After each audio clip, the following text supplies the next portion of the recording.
are strapped.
This program is sponsored by Medical Arts Hearing Instruments, 52 West Street in Leominster, locally and authentically providing better hearing and quality of life since 1978. www.donotshout.com.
Now has been relatively flat.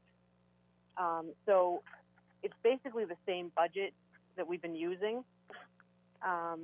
We did have I think you have the budget in front of you, but we did have a regular committee that chose what I consider to be some of the most important programs, which is the public services program. So everything has remained the same in that, except that we were able to add to some of the categories. and we were able to add Catholic Charities. Right.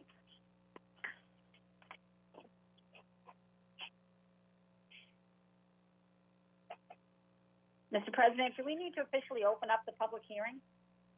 Yeah, you can. Why don't you read the notice or the squib for the public hearing?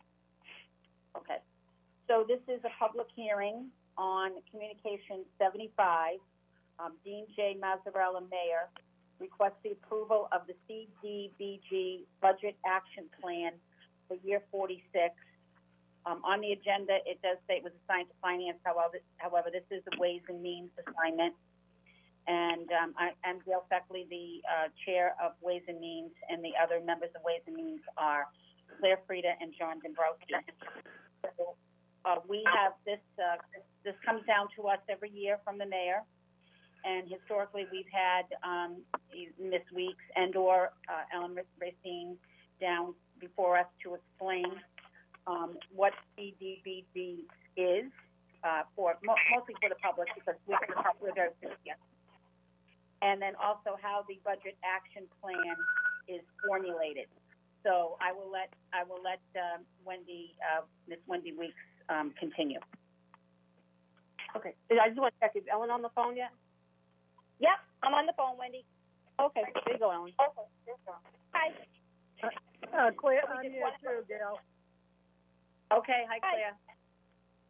Yeah. All right, Ellen, so I don't know how much you had heard, but what we're going to be doing is asking you, as the coordinator of this program, to give, some information for the public on what the CDBG is, the Community Development Block Grant, and how the budget action plan is formulated. Specifically, for information regarding the housing rehab amount and the public services, how public services amounts were determined, and the application process. Okay.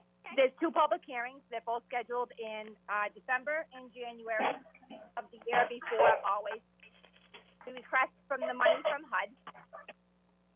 We set the budget at whatever is there from the year before, actually, and then if we get more, it's a bonus, obviously, to the program. There's a cap amount to it, so we're only allowed to give 20% to our admin and 15% of the overall grant to our nonprofits, which are our public services. Ellen, I don't mean to be rude, but we're going to have to start public meeting and then go into recess, and you can continue. No problem. So I'd ask all of the counselors to stand while we recite the Pledge of Allegiance. I pledge allegiance to the flag of the United States of America and to the republic for which it stands, one nation, under God, indivisible, with liberty and justice for all. All right, I'm going to take a roll call of the counselors in attendance, starting with Councilor Frieda. Here. Councilor Dombrowski.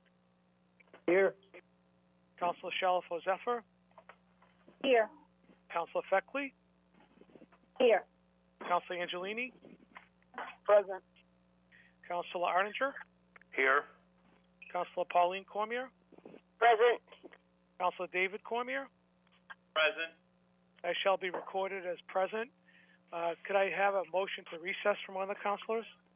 Councilor so David, moved. Make a motion. Councilor Arninger. Do I have a second? Seconded by David Cormier. Is there any objection from any city councilor to the recess? Hearing none, we are in recess. Ellen, you can continue. Sure. I think we left off at how you appropriate the budget, and it's 20% overall for admin, 15%. Those are our caps created by HUD.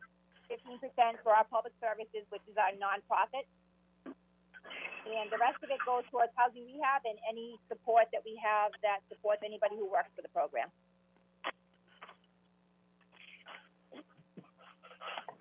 Okay, Ellen, can you just give a little bit of information about the application process? for? Sure, we scheduled 2 public hearings. One of the public hearings has to do with okay. just announcing the fact that we would have the money. The second public hearing is scheduled and advertised, obviously, to all the nonprofits and in the newspaper, and 2 of them actually, the Telegram and the Sentinel, to anybody that would like to apply for it. There's a public hearing, and anybody can come and ask for anything for any reason, and we just try to follow the guidelines, obviously. All right, and there's It's an all actual about- application. There's an actual There is. application that they have to, okay, all right. Yep, every year. All right, and then, It's actually Okay. called a proposal. all right, and then I just have one other question.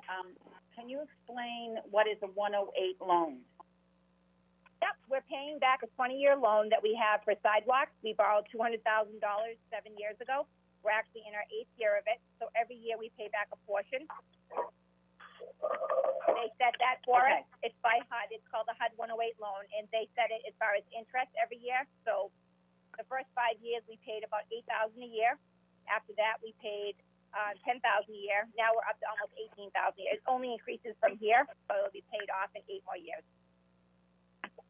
Okay, thank you. Okay, so that seems pretty straightforward. I am going to ask my committee if they have any questions or comments, and I'll go to Councilor Frida. Hi, Ellen. Hi, Wendy. Hi. Just real quick, this has nothing to do with the CARES Act, right? This is just a normal HUD program? Right, we do have the HUD CARES Act money, that's different. We decided, we have $272,508, actually, 272,508 is exactly. And it's for small businesses. So that's different, but it is through CDBG and it is going through the office. But this is just our entitlement grant for the year. Right. I just wondered if the other has to be voted on by the council as well. If it's Not separate. as far as I know.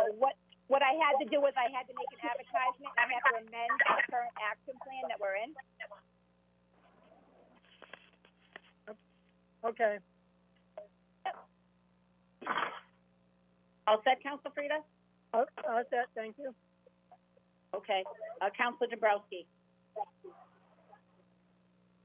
Just with respect to the CARES Act money for small businesses, could you just give us a quick overview as to how that money is being distributed for people who may be listening?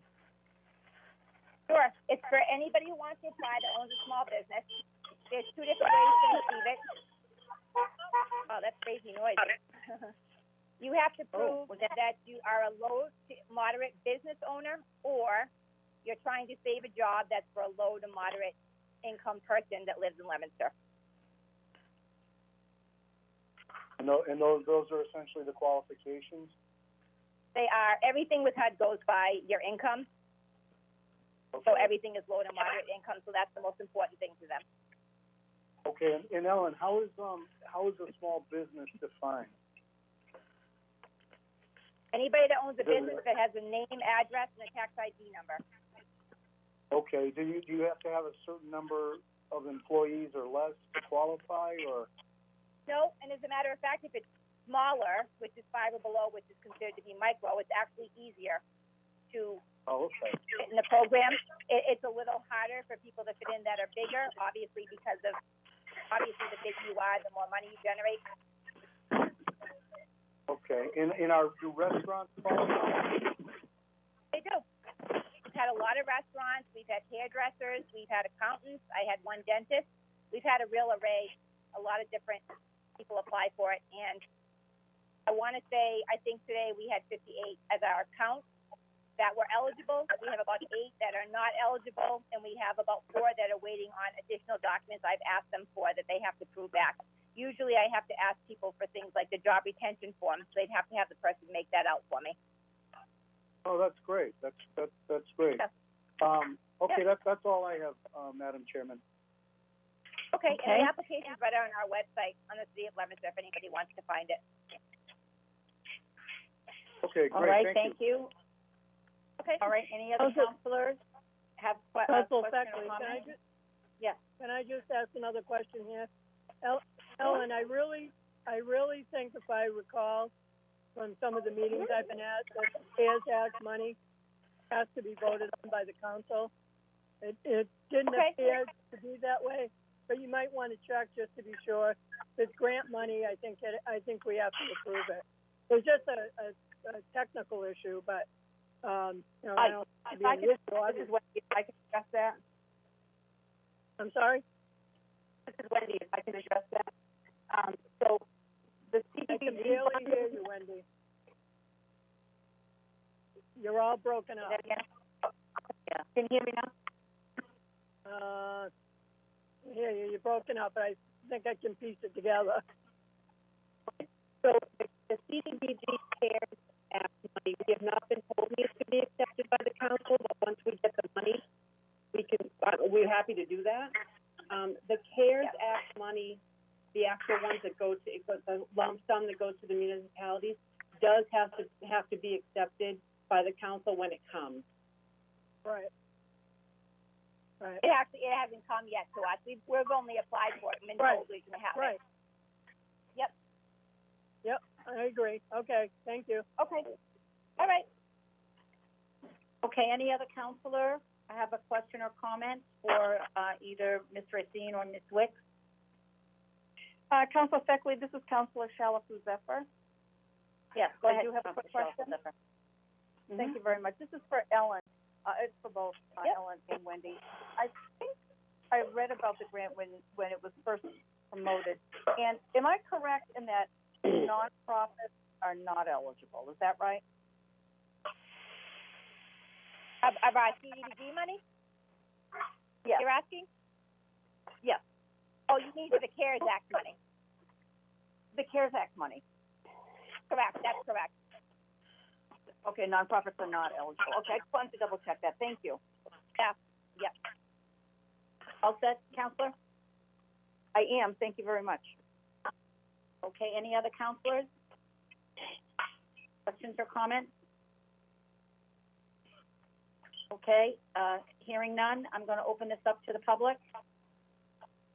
Are there any members of the public that would like to address the council in support or opposition of C-75?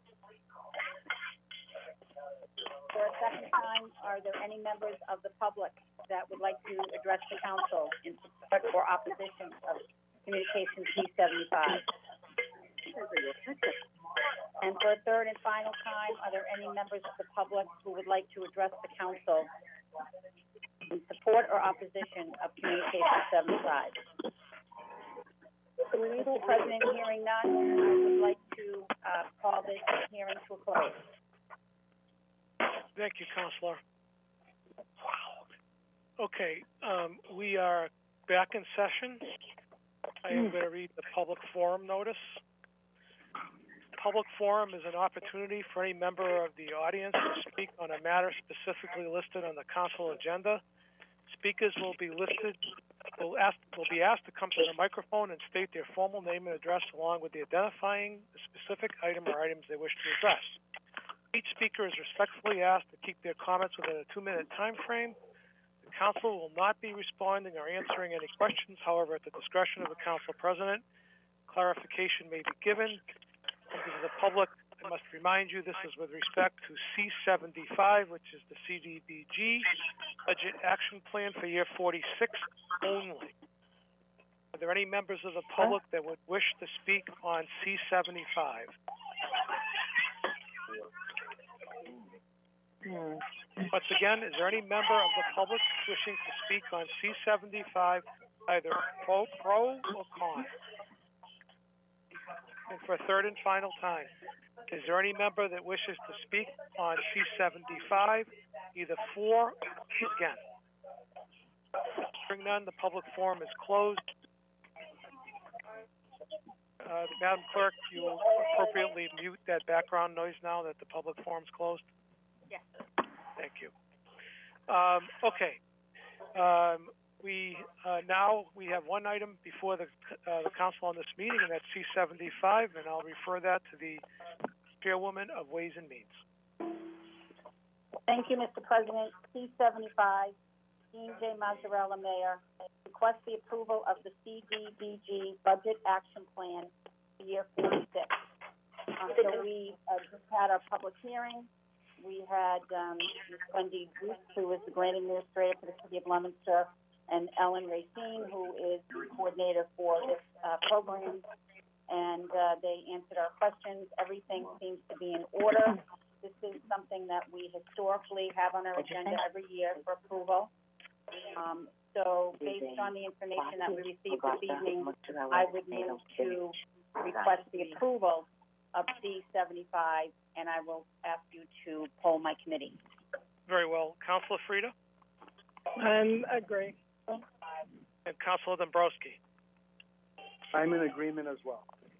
Okay. You've heard the unanimous recommendation of the Ways and Means Committee to grant C-75. Is there any further discussion? Hearing none, this will be by roll call. Councilor Frida? Yay. Councilor Dombrowski? Yay. Councilor Shalfo Zephyr? Yay. Councilor Feckley? Yay. Councilor Angelini? Yay. Councilor Ardinger? Yay. Councilor Pauline Cormier? Yay. Councilor David Cormier? Yay. And I shall be recorded as yay by a vote of 9-0. C-75 is passed. At this point, we will be adjourned, and the special meeting is concluded. We have 6:04 p.m. and we have a subcommittee meeting of the Finance Committee. I believe all city councilors are present, correct? Is the mayor on the line? Sorry, Mr. President, ask that one more time. I just muted everybody to make sure you... Is the mayor on the phone?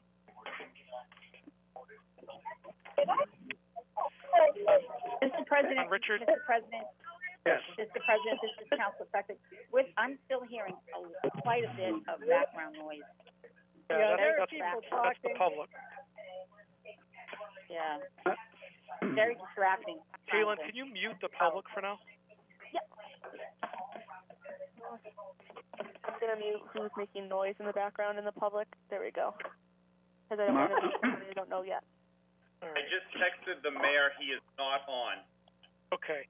How about, is Judy Sumner's on, correct? John Richard is here. Okay, John, you're here, and Judy Sumner is available. Judy, do you have anybody with you? No, I do not. Okay. I suppose at some hesitation, Madam Chair, Clerk, let's unmute the public, see if we can register anybody who wants to speak with respect to the Recreation Department item. The public has been unmuted. Okay. Is there any member of the public that wishes to make a public comment in relationship to the Recreation Department budget only? Second time, is there any member of the public that wishes to make a comment relative to the Recreation Department budget? The third and final time, is there any member of the public that wishes to make a comment regarding the Recreation Department budget? Okay, Madam Clerk, if you would mute who's ever cooking their supper there in the background, quite rudely, and anybody else, I'd appreciate that. Just 1 minute. There's about 47 people on. All right. And you should be good to go. All right. Okay. So, David, you can take over. Thank you very much, Mr. President. So I am David Cormier. I'm the chairman of the Finance Committee. With us this evening is the clerk, Councilor Pauline Cormier, and the third member, Councilor Peter Angelini. We do have a committee of the whole, so I'm required to read this statement. It says, this notice of a City Council Committee of the Whole meeting is posted in the event that a quorum of City Councilors is present at this standing committee meeting. If less than a quorum of the City Council is present, no Committee of the Whole meeting shall take place. If a quorum is present, any such meeting shall be restricted to the standing committee agenda items listed above. So we should have been at 6 o'clock. We're running a little behind already. We do have the recreation department before us, and I know that the director, Judith Sumner, is on the line, and will speak to us about her budget, and then I will open the questions from the Finance Committee, if there are any, and then the council. So, Judy, if you'd like to speak a little bit about your budget, the time is yours. Thank you for letting me explain our budget. The budget presented is a budget that is very workable for us for this year. We did have a cut in our part-time summer account, but we are not doing our full-day summer program with 300 children a day during the summer months. This year, we brought back 17 of our staff for our summer programs. And we're doing partial day, just morning programs here at Barrett Park. We're also doing a mountain biking program out on the trails, and we're doing a couple of weeks of a baseball clinic. So we have to limit all of our programs this year to 10 in a group, and they have to be split up. So we have designated different areas that all of our different 10 groups are. So we have 4 groups at Barrett, and then 2 groups of mountain biking, and two groups of 2 different weeks of baseball clinics. And we also have contracted a company called Fast Athletics. They're going to do 2 weeks of groups for us as well. They may be doing two groups of 10. So our numbers are, greatly reduced this year, and since we don't have indoor space, only indoor space for 17 people, if it rains, our programs for the day will be canceled. If it's light rain, we perhaps can do something for a few hours. They're not out all day, and it's warm in the summer. But if there's thunder and lightning or tornado, hurricane watches or anything, then we will have to cancel our program. We are open. So for the part-time summer account, it doesn't fully fund us starting up in June. However, we always take a portion of our budget out of the revolving account for the salary. So we would need to take out of our revolving account about $32,000 in order to start up for next June in the revolving account. So we are good with that. With the swimming program, it comes up a little bit short for coming up in June of next year, only about $3,700 of what is proposed by the mayor. That we can take out of a revolving account as well. We always take some of the salaries out of revolving account, and that is doable for us for this year. We have hired 12 guards. 2 of them are head guards. We hired a manager, an assistant manager, and 1 part-time assistant manager to help on weekend days. So we're good with the pool, and also with our, the only thing is our part-time labor, that is short for just the staff that we have presently. We have 2 people working full-time during the summer doing the flowers, and we have 1 person working full-time doing maintenance, and 1 person doing maintenance part-time helping with doing the lawns and helping with some of the trash. And then on the weekends, we have somebody helping with the trash. So that $72,000, I'm like $12,000 short on that. But that would have to be, I have enough for the summer, just it would be coming in June of next year, in the spring of next year. We may be looking for additional money for that, or if there is money left in any of my other, in the total line item of part-time summer or swim, if there's any additional money left from that, that will carry us over for part-time labor to cover those costs. We do need to hire someone to water the flowers on the weekend, because if those hanging baskets and it's a hot summer day or breezy, and some of the urns, they need to be watered on a regular basis, especially in the hot summer. So we still need to hire somebody on the weekends to do that. And we also would like to hire another person to help with some of the maintenance of this year in all of our parks. The trash is overflowing. There's so many people visiting all of our parks, and they're taking out their orders to go, and they're eating their meals in the park and filling up the barrel. So that's something that, I'm in discussion with the mayor about. So we're working on that. So that's for our salary account. Also for this year, we are also hiring, we have to hire 2 bathroom monitors for the pool as well, because of the number of hours that we're open. We have to have 2 people that are scheduling at least 36 hours a week. And they have to make sure that we only allow a certain number of people in at the pool bathrooms at a time. If they have to have their mask on, if there's other people coming and going from there. We are having gate attendance, of course, and we are waiting for the state to find out how many people we can take at the pool. We will only sell passes, and those passes will be sold for every 2 hours block. And because we have to also do contact tracing, so we have to have all the information on everyone that is entering that pool. And they have to do social distancing. So we're waiting for the state for the number of passes that we can sell at this time. And we are opening on Saturday, June 27th. So that's coming up very soon. So that's all of our summer staff and what we're doing. Excuse me? That's just some background noise, right? Go ahead and continue.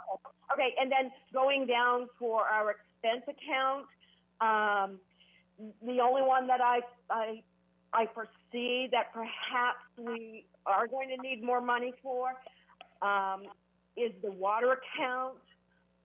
It's possible this year for the pool, we are not doing any swim lessons at the pool, and in the past, in the swim lessons, we have, in the past for the swim lessons, we have taken in $22,000 in the swim lesson program, and our water bill has been $20,000 last year for that pool. So and last year we took in $12,000 at the gate. So if our water bill is $20,000, the $12,000 we take in the gate is not going to cover that water bill. So we might need to look for some additional money for water, possibly, or it may have to come out of it perhaps will have to come out of my rec facility account. So that account perhaps could balance that. And then the other account is my rec services.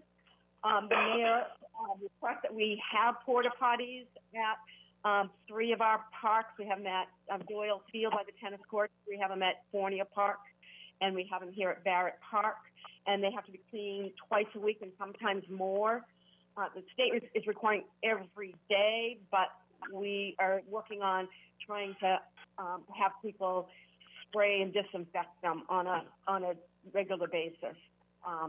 So those, just the porta potties alone, are over $10,000. And then I have the contracts for my alarms for my buildings, and that's a couple $1,000. So that account right there is not funding it of what I do need, but we may have to readjust ours to our that rec facility. Hopefully there isn't anything on the rec facilities that I'll have to need for the parks. So those are just the 2 accounts that we have requested additional money for, that I may be needing money perhaps in the future if there are no other unforeseen expenses in the facility account. Also too, I didn't mention that as part of our salary budget out of our part-time summer account, the budget that we have, the mayor had asked that to open up this Fournier Splash Park, that I have some monitors there to make sure that when people are at that park, they understand that there's social distancing, to monitor that and to disinfect areas. If they touch the gates, we're going to spray that, and that person will also be responsible for spraying down, like they'll just spray down the front of the porta potty doors and just open the door and spray the inside area with a disinfectant. They're not responsible for cleaning. That's the company that cleans, but they will do disinfecting for us. And they will also monitor the contract tracing for that. To start with, I know that at Boston Park and they are not doing, they do not have monitors. Fitchburg Recreation will have a monitor at one, they'll have monitors at one of their sites. One will be open. Our site on 3rd Street, we are going to try and leave that unmonitored, but we have signage at all of our parks regarding social distances, and all the COVID guidelines will be also posted. So the mayor is, concerned that to make sure that people are aware of any, the COVID requirements, and to make sure that, because at the Splash Park at Fournier, we have a number of people that come there from out of town as well as in the city, and that park can get extremely overcrowded. So we are going to try and monitor that as best we can. Okay. So it sounds like you have your hands full this summer, and I have to admit I'm amazed at how optimistic you are, considering I have all the numbers here. You requested a total of $857,324 in your budget, and you only got $631,282. So if my math serves me correctly, you did not get 26.3% of what you requested. So it is amazing how optimistic you are about what you need to deliver this summer. And I know you got your work cut out for you. Serve the public, during the summer when kids need it the most with recreation activities. So I guess the one question that I have, and maybe you mentioned it, maybe I'm not sure, is do you have any sense of what enrollment is going to be this year for these programs, due to the fact that I don't know if most parents are just not going to want their kids going there? So I just wondered if really quickly you could just talk about what the numbers are for enrollment this year compared to other years. Well, the mountain biking program that is being run, next week, that one filled up with 20 in a matter of the weekend. That was filled. The minute we put it online, it was a matter of 2 or 3 days, and it filled right up. The STEM program, we haven't gotten as much advertising out just yet. The first week, I believe we only have a couple of openings for our first week, when we can only have 10 in the STEM program. Some of the other programs only have a few more openings for the first week. So right now, our first weeks of our programs are looking good. I mean, we are doing a hiking program. That one, I only have 6 signed up just right now. I'm hoping to, once we get out more advertising for that, there's Cheryl Cuddy, who is doing a nice article, releasing information on summer programs. We will start pushing all of that this week and next week of all our programs. So a lot from what we have been hearing is parents are just looking for something for their children to get out of the house for a few hours, get some physical activity, some social interaction. We are going to practice the social distancing as well. Being outside, they don't have to wear their mask if they're practicing distance. It's only on rainy days or if they're inside for the STEM program and our art program that they'll have to put a mask on if they're inside that building. But we're trying to keep them out as much as possible. So I'm hoping our full-day program that will take 40 a day, that we at least have 40 a day. it was the staff were hired with the understanding that if the programs do not fill up, then they will be told that there is no work for that particular week. Hopefully we don't have to do that. We did not do full day programs for child care because it was we only had space for, really only 17 total. And it's a long day to be inside with a mask on a rainy day. You should be in there for, 6 to 8 hours. Okay. All right. Sounds good, Judy. And, I just want to say, best of luck this summer. It's going to be challenging, but we certainly need these programs to continue. With that, I'm going to quickly ask members of Finance if they have any other questions. Just once again for the public, in the budget book, this is line items 1109 through 1147 that we are discussing, which is the Recreation Department's budget. Councilor Pauline Cormier, do you have any questions for the Recreation Director? Judy, I have no questions. I do want to say, though, we know every year you come in and you have a limited budget and you do great things with it. And I just wanted to thank you for it, and I know the rest of the council feels the same way. You do an awful lot with not an awful lot of money. It is going to be challenging, but I believe that you're going to have a great year, and we thank you for your efforts. Thank you. Thank you. Thank you for your support. And also go to Councilor Angelini as well. Thank you, Mr. Chairman. I'd like to echo my colleagues' comments, and I have no questions. It was a wonderful presentation. Thank you. Thank you, Councilor Angelini. I will quickly go around as though we were sitting in the chambers, and I will start with Councilor Frank Ardinger. Councilor Ardinger, do you have any questions for Judy Sumner? I do not, Mr. Chairman. I think she did a great job making her presentation. Thank you. Thank you, Councilor. Councilor Feckley, do you have any questions? I don't have any questions right now. I'm going to have questions, obviously, during the budget discussion because, Judy did do an excellent job of giving us an idea of how the summer is going to look. And as you had indicated, and I agree with you, she's tremendously optimistic, as always. But we're in very difficult times right now.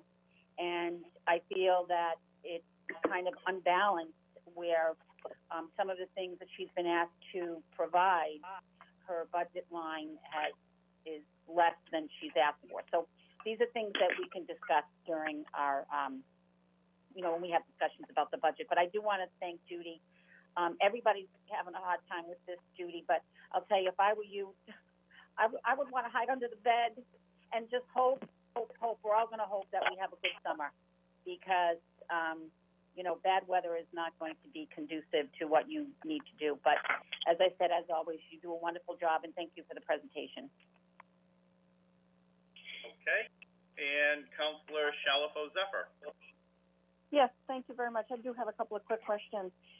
Judy, in looking at the staffing, most of the cuts in terms of your requests come out of the part-time summer help, as well as the swimming and the pool program. Part-time winter stays the same. And then you had an assistant director in this year, in the FY21 request. It wasn't in prior years, and I'm curious, can you tell us why the assistant director you put in that request for this particular year? Well, I have put it in previous years. Last year I may have not put it in, but in the past, prior to my being hired, there was a director, assistant director, and a full-time year-round program director, and those positions were all cut prior to my being hired. So every year I put it back in to put that back into our budget, and our program director was Anne Marie Sargent, who worked for us for over 35 years. She had retired. And right now, Carol Lequire, who has also been assisting me with programs, she has also retired after being with us for 20 years. I did kind of put in on my line item for someone maybe to replace Carol, but our department could really use, like other communities have, they have assistant directors that help with programming, because our rec department only does programs. We are taking care of facilities, and there's a lot more. We take care of a lot of parks. We do a lot of maintenance. We oversee the flowers. There is, and then we work with recreational trails. We work with grant programs. We work with construction. So our department does a lot, and it's just a lot of extra hours that I put in because we don't have a program person right now. I'm very fortunate that I have Lisa Como. She's our administrative assistant. She is extremely organized and really good at helping me with everything. She pretty much does a lot of the assistant directing. The reason last year I put in a request to make Elisa my assistant director as opposed to administrative assistant. That's why last year I had her requesting to make her the assistant director. I just increased her salary. And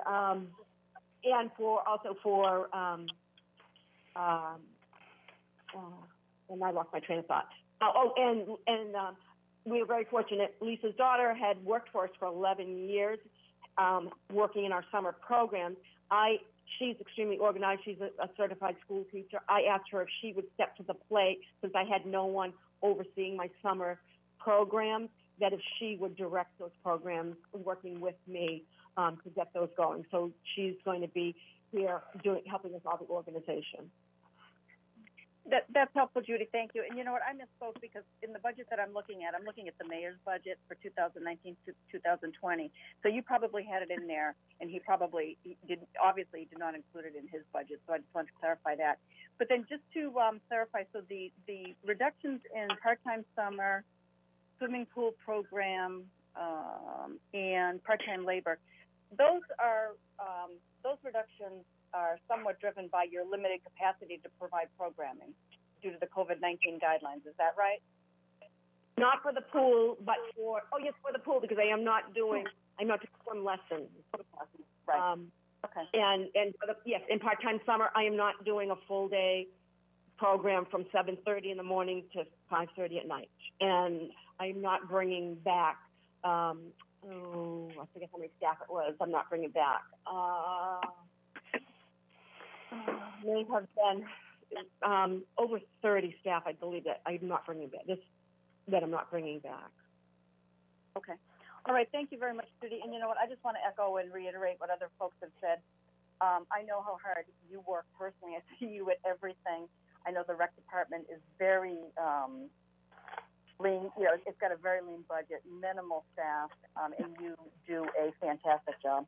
So thank you. Thanks very much. Thanks for your time tonight. Thank you. Thank you, Councilor Shalfo-Zephyr.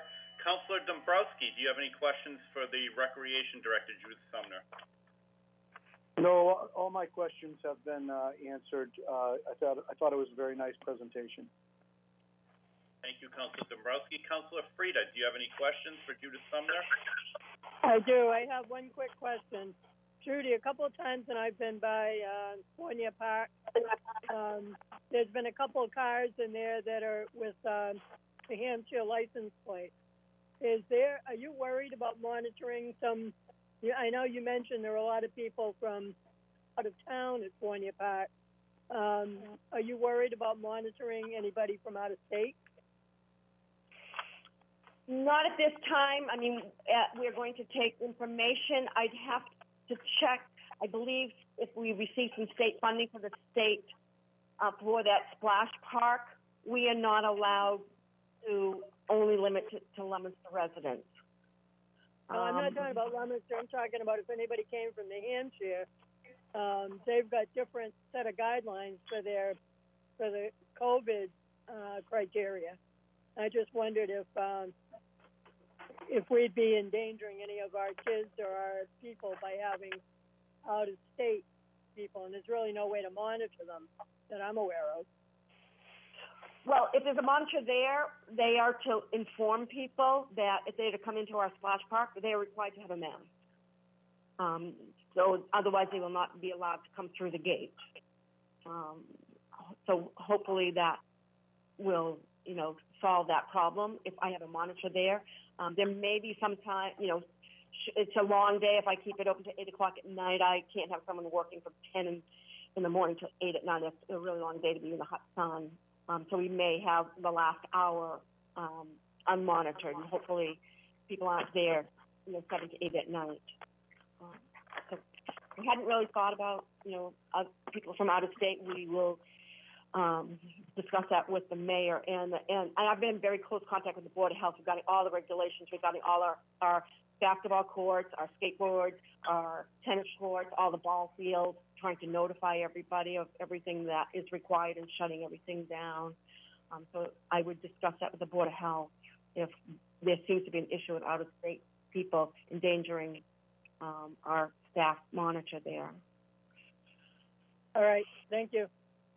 Thank you, Councilor Frida. And last but not least, Councilor Dabrowski. Councilor Bedanza. I have no comments and no questions. Okay, thank you very much. Judy, thank you very, very much. Good luck this summer. If there's anything we can do to help, you know where we are, okay? Okay, thank you so much for all your support. I really appreciate it. You're welcome. Best of luck. Okay, at this time, we are going to move on to what should have been the 6:15 hearing before the City Council, the budget hearing for the library. Mr. Finance Chair? Sandra Murphy on. Yes, Mr. President. Did you want to invite, no one registered for any public comment on the Recreation Department piece. I do hesitate a bit, but do you want to have the Madam Clerk unmute the public and see if there's anybody who wants to talk about recreation? I can do it now, or I can wait till the end. It doesn't matter to me. We can do it right now. If anybody, if you all right. Madam Clerk, okay. why don't you unmute the public and see if there's any member of the public that wants to speak about recreation? Remember, the HDMI, I can't remember. Members of the public, could you please be conscious of your cell phone if you're outside of the area, because it does have a lot of feedback for the meeting? This audio hearing at City Hall, they have to get done. matter related to the library. An address for the record. Councilor Cormier. The library, state your name and address. For the third time, if anybody from the public would, the library portion of the budget, your name and address. Record, this is line item 106, line item 1107. Being none, the public portion of the library budget hearing is closed, and we will ask the library director, Sandra Murphy, are you on the line? I am. Okay, thank you. Mr. President, do you mind if I just pause this for 1 second so I can... Sure. We're just going to give the clerk a minute to mute all the lines for people that are disinterested in portions. And then, Mr. Mayor, are you on the line? If you are, can you just speak so I can identify you in my list? Yes, can you hear me okay? Yes, I can. Thank you. Okay, thank you. Madam Clerk and Mr. Finance Chair, if you could just give me a moment. If there's members of the public that can hear us at this point that are muted, when we unmute you, could you please have a common courtesy of avoiding any feedback, background noise, or anything like that, so we can facilitate your commentary in a way that everybody can hear it? I'll repeat this message when we get closer, but if you're listening, I would really appreciate that. Okay, I'm sorry, Mr. Finance Chair, you can continue. Thank you very much, Mr. President. So once again, this is line items 069 through 1107 in the budget book. And thank you very much, Sandra Murphy, for being with us this evening. Once again, I'm David Cormier, Chair of the Finance Committee. With me is Pauline Cormier, who's the clerk, and Councilor Peter Angelini, who is the third member. If you would like, Sandra, you can explain your budget, and then I will similarly open it up to members of Finance for any question or comment, and then branch it out to other members of the City Council. Sure. Thank you. Thanks so much for having me. I love to meet with you guys around this time of year. Just you can see my smiling face, and I know you can't see it this time, but I'm smiling, and hello, and thanks for having me. So the budget this year, I actually created before all this COVID pandemic stuff. So initially my budget was essentially level funded, excluding a couple different additions. So it still remains that way. And right now, I know a lot of other libraries in our area are talking about furloughing staff. They're talking about cutting their budgets. Some people have some serious cuts to look forward to. And I, to be honest, would be so pleased to just have a level funded budget. So I'll go through it a little bit with you. So first we have the personnel cost of living increases. You can see all of that on the personnel sheets.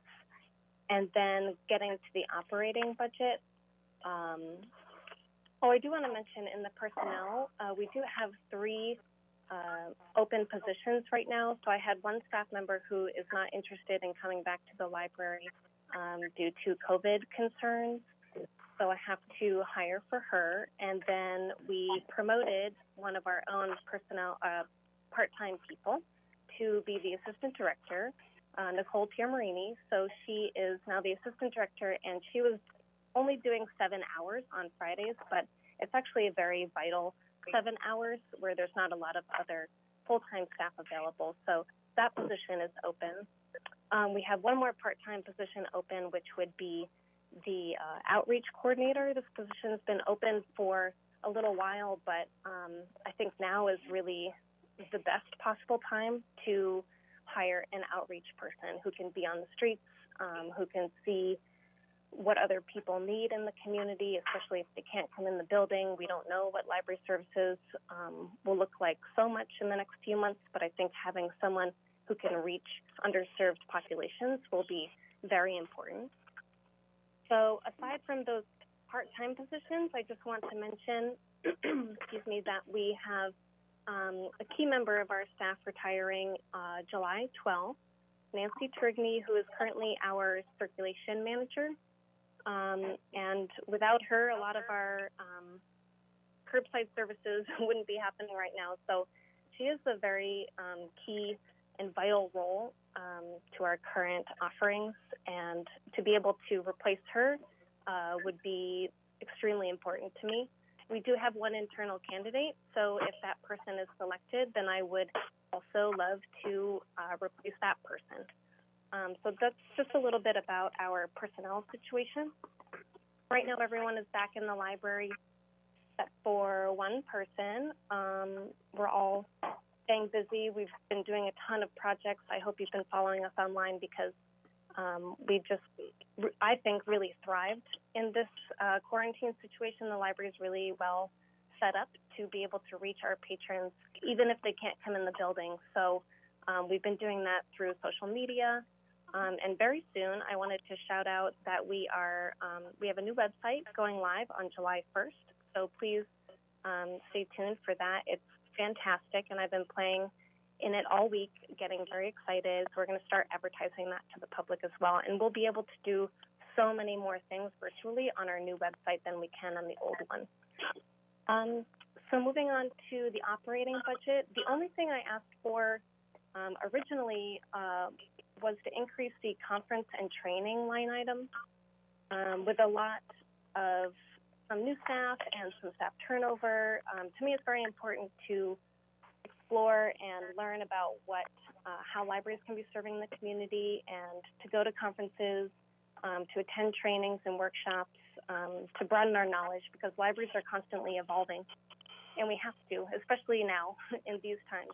We're adapting, we're evolving, and in order to keep up with what other libraries are doing, going to workshops and conferences is very important. So now a lot of conferences are going to be virtual, which is great in a way. It's sad to not be able to see our fellow librarians, but we can still learn from each other virtually. So that was $2,500 that I had asked to increase the conference and training line item, and otherwise everything else was level funded.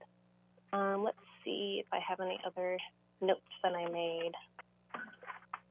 Nope, that's about it. So I'd love to take your questions, or if you would like me to talk about our current offerings, curbside services, that sort of thing, I'd love to speak to that.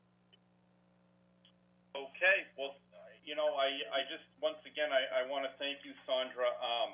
You know, I know it's very challenging times, and, you know, I guess the only question is, you know, based on, you know, what has been funded in your budget, you know, I guess I just have to ask, do you feel that, you know, you can provide the same level of service this coming fiscal year that you've done in the past, you know, especially with the unknowns?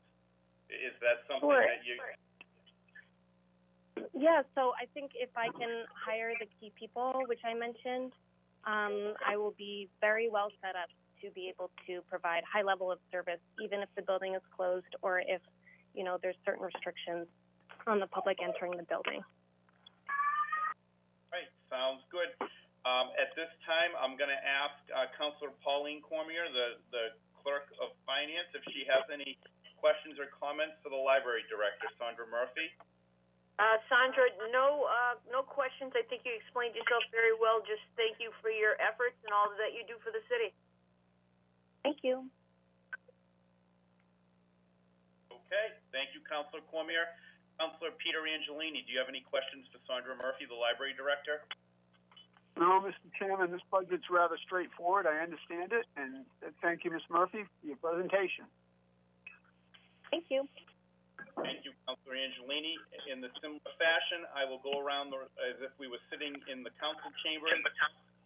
Councilor Ardinger, do you have any questions for the Library Director, Sandra Murphy?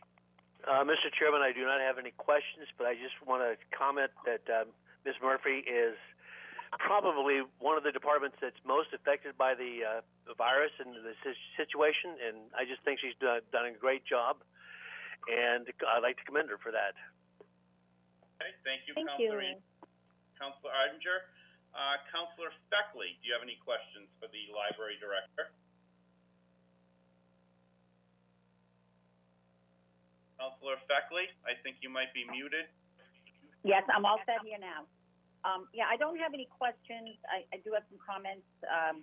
Councilor Ardinger is correct that I believe so too, that the library is probably the most impacted considering the fact that the public cannot enter the building. So it's very difficult to know, you know, how much it's going to cost to operate. I'm pleased that the budget is level funded and that Ms. Murphy is happy with that as well. And I also just wanted to mention that they're getting a lot of good press with their curbside services, and you know, it's uplifting to see that. So I wish you well, and I hope that you will be getting your patrons back soon. Me too. Thank you so much. Okay. Councilor Shalafo Zephyr, do you have any questions for Sandra Murphy? I really don't have any questions, but I have had experience with the curbside pickup. The other day, I picked up some of the craft kits from the children's librarian, and it seems to be working very well. So I know people were very, very interested in getting access to library services. So I know that people are very excited about it. So I'm happy it's working well, and look forward, you know, to rolling out the services as the state and the circumstances allow. So thanks very much for coming, for spending time with us tonight, Sandra. Thanks, Sue. Glad you enjoyed the craft. Okay, thank you, Councilor Shalafo Zephyr. Councilor Dombrowski, do you have any questions for the Library Director, Sandra Murphy? No, the numbers were pretty straightforward. I don't have any questions. I'd just like to thank the director for her presentation. Thank you. Councilor Frida. Yes. Hi, Sandra. How are you? Hi, Claire. I just got a couple of compliments. I think everybody's been giving them to you, but I think in the very beginning I noticed, and I think I sent you a message on some of the innovative things you were doing. I thought having Wi-Fi in the parking lot for people who didn't have it when all of this first started was a really innovative thing to do. And, you know, I just think, you know, going along that you've had a few other innovative ideas, and I think that's what it takes with situations like this. I also, some of your budget is pretty well protected because it can't be cut or we'd lose library state aid. So, I think all in all, it will end up working for you. So, thank you. Thanks, Claire. Okay, thank you, Councilor Frida. Councilor Bedanza, do you have any questions or comments for the Library Director, Sandra Murphy? Yes, I do. Good evening, Sandra. Hi there. As just for a way of background, myself and Councilor Shalfo Zephyr also serve as library trustees. So the library, of course, is something that we are quite involved in. I was happy as a result of prior concerns that the book drop and materials are now coming back to the library. For the public should know that for a period of time we had quite a bit of material out there on the street. At one point, I believe there were 10,000 items out there that couldn't be returned as a result of the pandemic. Sandra, can you tell us where we are with how many materials are still out there and how many have been returned? Sure. I don't have exact figures. I can certainly get those to you and council members if they're interested, but we've had so many returns. I mean, our tables where we quarantine everything are filled daily, and the book drop is being used, almost to the brim. So I think it's going very, very well. I'm not super concerned about it at this point, but once I have a final look at the numbers, I'll have a better idea. We're now calling everyone who has checked out our things from our library of things. So these might be Nintendo Switches or hotspots or resume kits. So we're in the process of making sure that all of those come back because those are very important to us. But our book drop is open 24/7 and people continue to use it on a consistent basis. So you have no idea at this juncture how much of that 10,000 list of items on that 10,000 list are back? I'm sorry, no, I don't, but I can definitely get them to you tomorrow. Not even a guesstimate? It's hard because I don't do the curbside services. It's really circulation department, and the person who runs the statistics has been out on bereavement for a few days, so I would imagine... Can you tell me what the book drop and the materials being returned has to do with the curbside pickup? You're quarantining all the stuff as it comes back, right? Yeah, for 3 days. And that's being tallied, I would think, on a day-to-day basis. Is that something you watch? I do about weekly. I check in with the staff every morning. We have a staff meeting. So I know that 48 people came to pick up items yesterday. I just don't know exactly how many items were returned. Can you supply that information to the city clerk so she can distribute it to the council tomorrow? Of course. I would appreciate that. Thank you very much. I'm all set, Mr. Cormier. Thank you, Council President Bedanza. Are there any other thoughts, concerns, or questions for Sandra Murphy before I end the library portion of the budget hearing? If not, I thank you very, very much, Sandra. Best of luck with all the challenges that you and everybody else, in the world right now has really, and, trying to keep a public service going in some of the toughest of conditions. If there's anything we can do to help, once again, you know where we are, and just reach out, and thank you once again. Thanks, David. I appreciate it, and thank you everyone for having me tonight. You're welcome. Have a great rest of your evening. Thanks. Bye. Mr. Finance Chair, do you want to unmute the public for any comments relative to the library at this juncture? Once again, we can do that. I don't have any issue. I just want to remind the public too that is listening that we are also going to have a public hearing on the budget on June 22nd. I believe at 6:53 p.m. will be the budget portion. So if any doesn't get any comment in now, there will be another opportunity. But I can open it up again if you would like, Mr. President, Madam. Maybe what we should do is, while we have the floor, so to speak, without too much interference, just again note to the public that please, a public meeting requires silence. And this is no different than if we were present. So if you would just, if you're listening, you're a member of the public, I would please ask you for the respect of all concerned, including the public as well, to just eliminate any extraneous noise or reverb or feedback or anything like that on your phone. I'm going to have the clerk unmute. Maybe at this juncture we could ask if there is anybody who wants to comment with respect to the library portion of this subcommittee meeting. Are all the lines open currently? All the lines are open. Would anybody in the public like to speak and for the library portion of the budget? The second time, would anyone speak regarding the library portion, line items 1069 through 1107? I'm sure I'd like to. I think you have one, David. Maybe you have one. Your name and address? Yes, my name is Carrie Noseworthy, and I live at 95 Smith Street. Thank you. You have 2 minutes. Oh, sure. Thank you.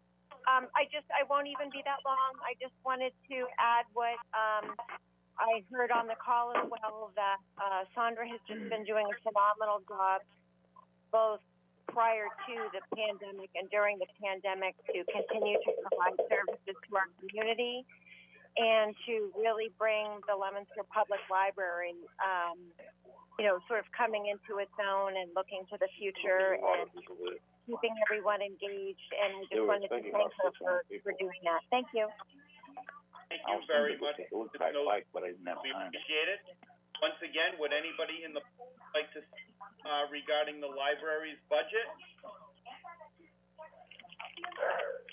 For the final time, would anybody like to speak on the library's budget? Hopefully, your name and address for the record.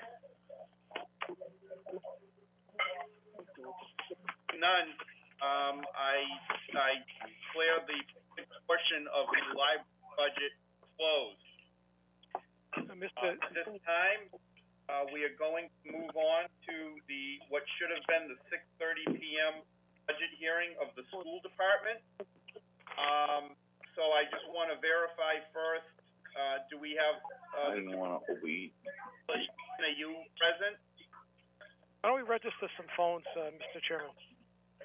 I think the clerk can register the phones as people check in. Is that true, Madam Clerk? Right now, but then That's correct. they're getting right open. Is the mayor help? Is it on TV? No, you can watch it on TV. The mayor is on. To the gentleman who is audio on, we can actually hear you right now. Could you either please mute your mic or state your name so I can mute you? Okay. Is superintendent on? Yes, I am. Okay. Is the mayor present? Mayor, do you want to join us as well? I'm here. Okay. Superintendent, is anybody else that you're going to have with you this evening to talk about your budget so we can identify them and have them on and then mute everyone while we're trying to speak? Sure. Glenn Prado, the business manager, would like to weigh in. Michael Stassen. Okay. And Melanie Michael. From the school, identify yourself so that the city clerk can know what line you're on. This is Melanie Michaels. I'm here. Thank you. This is Michael Stassen. I'm here. Thank you. Thank you, Michael. And this is Glenn Prado. Is that your complete slate of? Glenn, could you please speak to me one more time? Glenn Prado? This is Glenn Prado. Thank you. Okay. I'm going to just take a moment and mute everybody else, Mr. Chairman. Yes, do that. Sure. I think the comptroller wants to start off the presentation. The comptroller and the mayor are sharing a mic, so they're all set. I think we'll wait for after the public input. Muted, and then I'll start. Mark, after the public input, we'll make a statement. We'll talk about it. All right, so you'll just listen in for now. Thank you, John. You're welcome.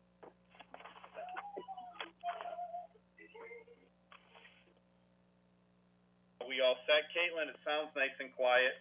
You should be good to go. Thank you very, very much. Just once again for the public, my name is David Cormier. I am the chairman of finance. This is going to be the school department budget. Is line items 130 through 1312. And there is also another book that is a public record that of supporting detail that was given to the school department. With me this evening are members of my committee, Councilor Pauline Cormier from Ward 2, she's the clerk, and Councilor Peter Angelini from Ward 5, he is the third member. I just want to just very quickly just advise the public that after they hear the presentation, there will be a period of public comment. We're going to ask that they limit their comments to 2 minutes or less, and that they mindful of others that want to speak and be respectful so that we can hear everybody's opinion that they're trying to express. We are not going to enter any debate, but we will just be listening. So I believe if I can go down the rundown again, we have the superintendent of schools, Paula Deacon. We have the business manager, Glenn Fratto. We have the finance chair of the school committee, Michael Stassen. And I do apologize, Paula, can you introduce who was the other person that's with you? Sure. It's my financial analyst, Melanie Michaels. Melanie Michaels. Okay. All right. So I believe, Paula, that we are ready to go. What I'm going to do is let you present your budget to us and talk about some of the highlights of it and some of the unknowns, as we all know. And then I'm sure that there'll be a lot of questions from finance, and then I'll go to other members of the city council, and we'll have some dialogue. So the floor is yours, Paula Deacon. Thank you. I appreciate that. And Mr. Fratto will be following me up at the end. So good evening, and thank you, everybody, for the opportunity to present the FY21 school budget. In attendance this evening for comment and or questions are business manager Glenn Fratto, financial analyst and future interim business manager Melanie Michaels, all school committee members, including the chair of finance, Michael Stassen, and members of my administrative team. As many of you know, this process began way back in December of 2019. Our focus at that time was on the outcome of the Student Opportunity Act and the potential, which we were really seeking, for increased funding from the state. The governor's budget was announced on January 21st. The minister's proposed foundational budget was set at a figure of $80,292,979. Notably, we were not happy because the number wasn't where we expected it to be. But we worked with all stakeholders to set a priority budget for the district.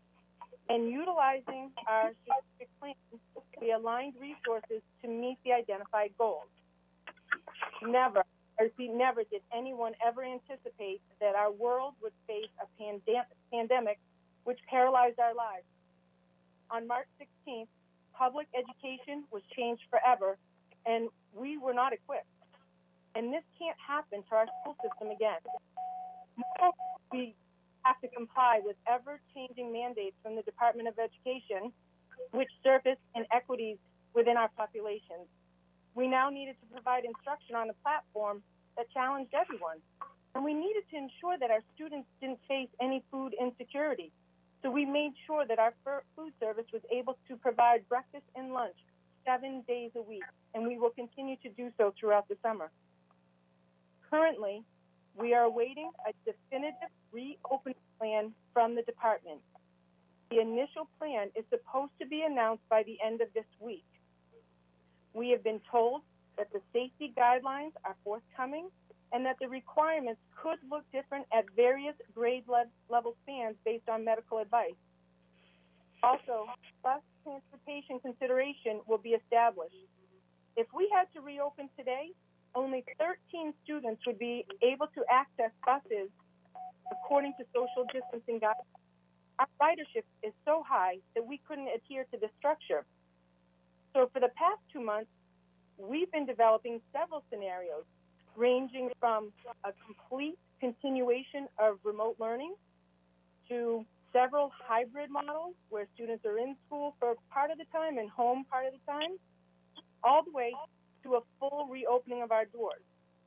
We have prepared a survey for our families and staff regarding what will work for their situation and what services would they be accessing or needing. Regardless of the mandate, remote learning will have a place in education. We will need to be better prepared. So whatever model we adopt, the focus has always been our students. They are our mission. They are why we do this work. And in order to support them and their complex needs, it's going to take all of our staff. It's going to take our teachers. I can't state enough that teachers are essential workers.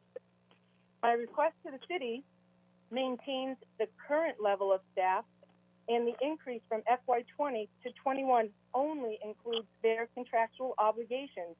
And we're in hope of acquiring an ESL director, which we were mandated by the department to hire, and a partial salary for a grants manager. So my request for wages and salaries is $51,721,636.68. The school department has also done an analysis on 2 major expense areas that cause us to pause each and every year. First, we had to increase our maintenance line. Although we have some beautiful buildings, they're aged. The need for improvement and repairs has been exorbitant. And considering what we are currently facing with needing to keep our schools disinfected, the increase is appropriate. Another item we research continually is our health insurance. Currently, over 75% of our staff accesses our plan. It's a great plan, so why not? As rates increase, and we have to make a more accurate projection for this cost. And as a side note, since the impact of COVID, another 50 staff members have jumped onto our plan. Membership seems to grow for us by 2 major factors. First is our employees who turn 26 and come off their parent plan, and the other is when there's a change of circumstance within their household.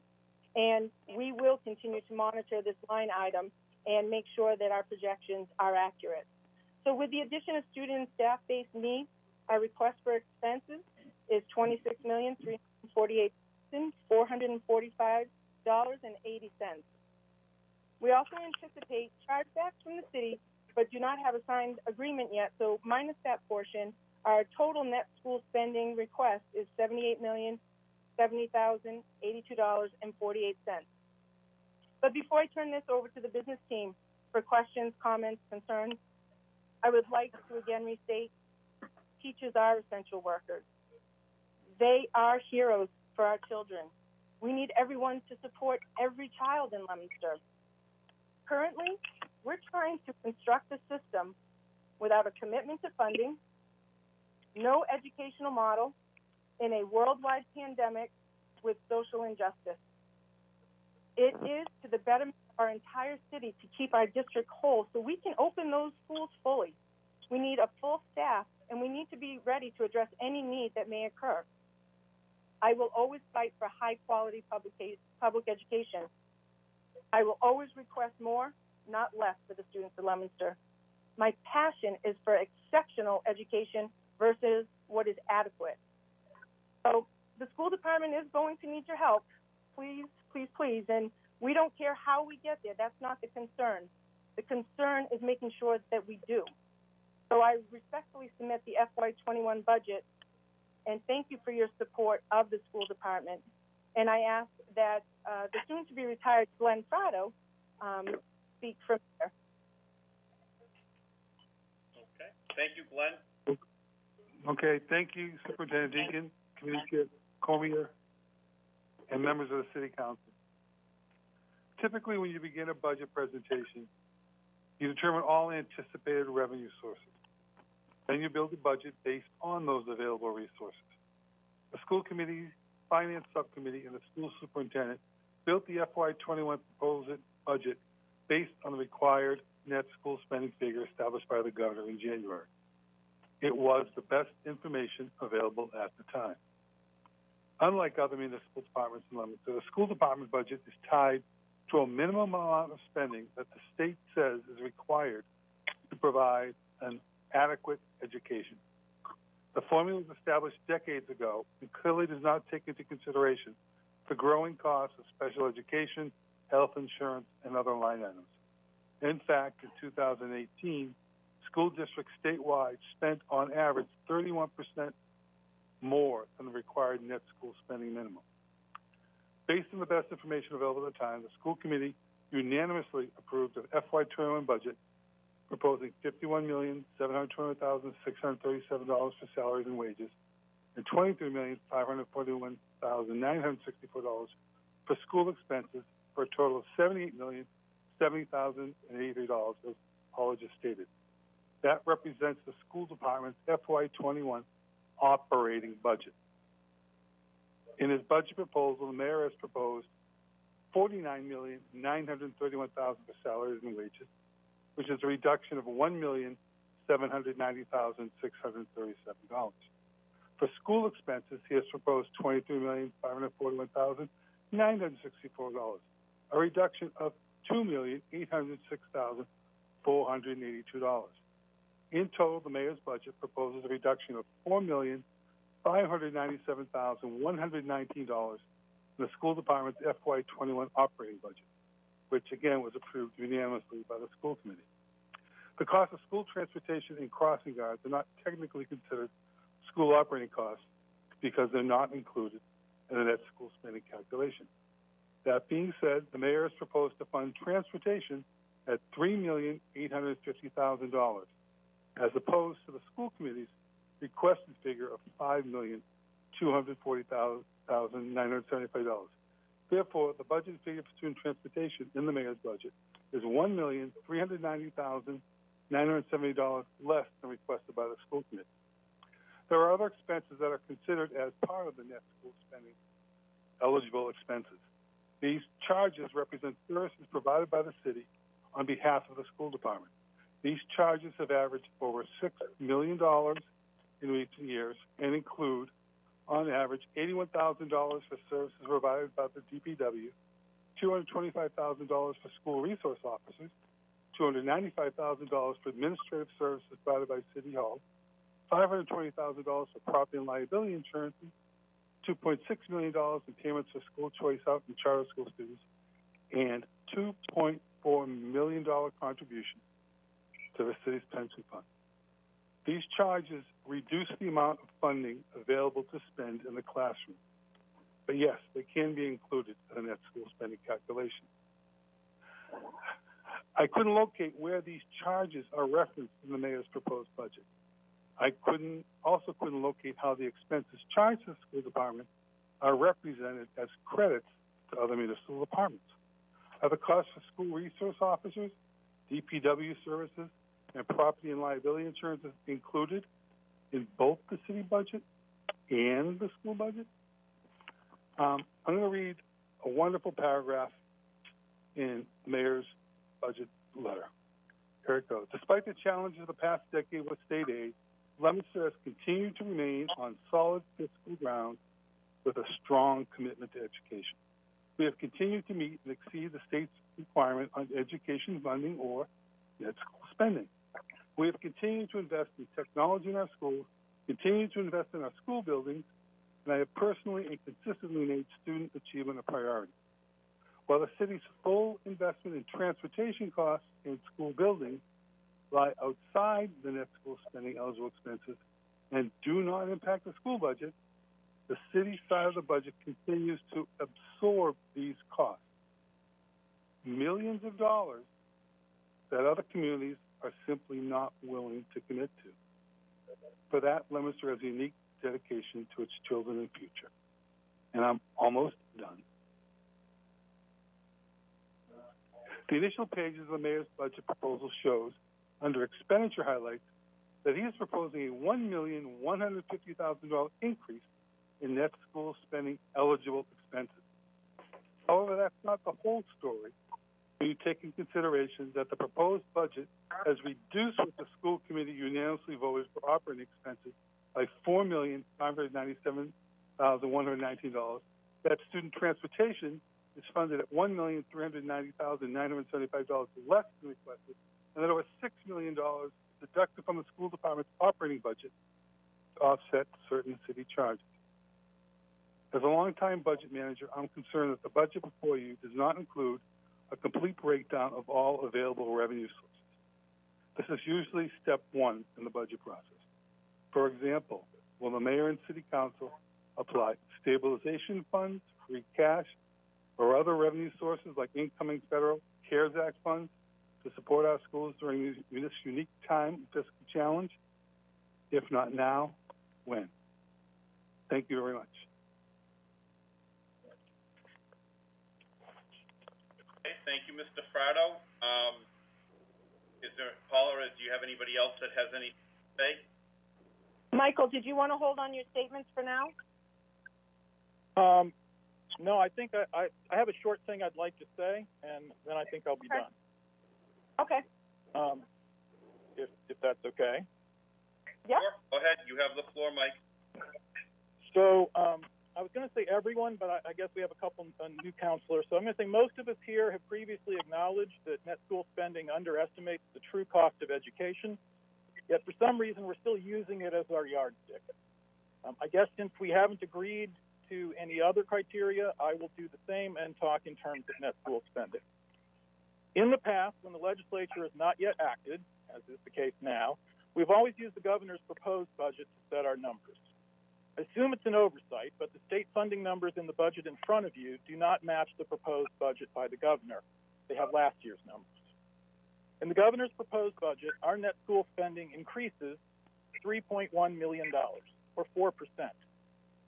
To meet that target, the governor's budget increases our Chapter 70 support by $1.9 million, also a 4% increase. Yet the budget in front of you increases the school department budget by only $1.1 million, $2 million less than the increase in net school spending.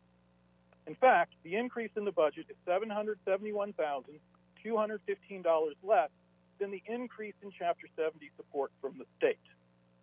Bottom line is that the budget in front of you represents a $771,215 decrease in the city of Leominster's portion, our local appropriation to the school department. That's a 3% cut in local support from last year, from this current year to the next year. The budget in front of you has a 0% increase in salaries and wages. Due to contractual raises, that absolutely requires cuts in staffing. In turn, that means larger class sizes when COVID-19 means we need fewer students per room. These two things cannot be squared. We will know more when the state announces our reopening requirements, but they are almost certainly going to increase our costs. We need to be prepared for that, but I do not see that in the budget. I only see an ominous statement that the city has no plans to step up if the state fails to meet its Chapter 70 obligations.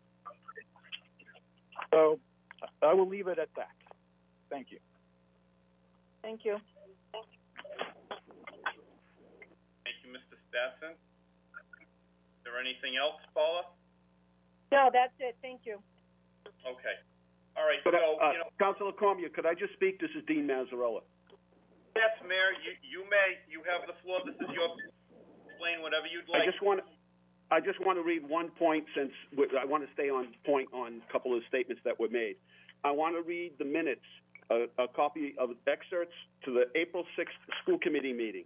Mayor, I just want to make sure everybody understands those numbers are based on everything. And when I speak of those numbers, I'm speaking of the budget that the governor released.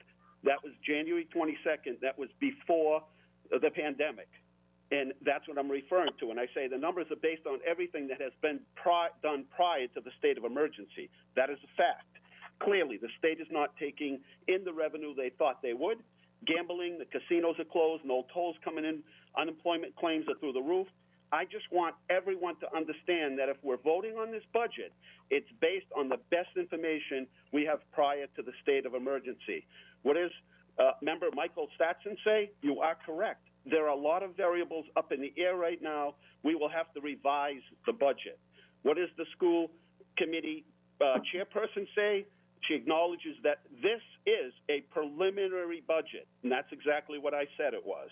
What does the superintendent say? And I quote, "This budget we have in front of us is just fixed cost, no additions, and no supplements." Apparently, their statements don't reflect the minutes of the April 6th meeting, and I remind you that we passed the school budget on May 4th, and that I turned in my budget in June. A lot has changed from May 4th to April 6th to June. I've said it, and I'll say it again, and I think it was echoed by a number of the members that were there. This is a preliminary budget. There are no numbers from the House. I checked the site before I got here tonight, so I'm going to enter this in as I will get you copies right now. I'll scan this in right now and send this over to you, but I would like to add this to the minutes of tonight's meeting. Thank you. Thank you, Mr.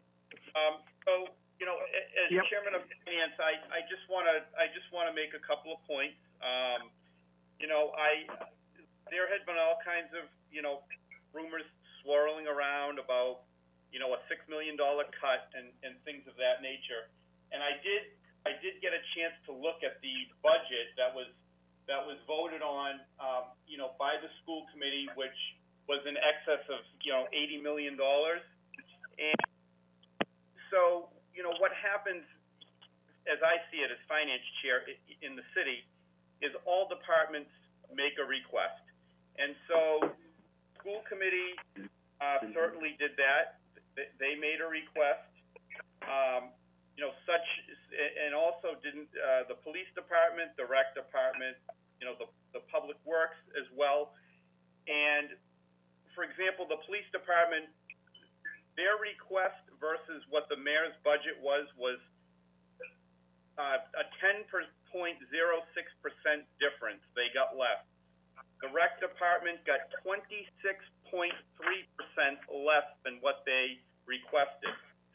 The public works department got 19.36% less than what they requested. The school department, here's the number actually I have right here. The budget passed by the school committee was $83,352,058.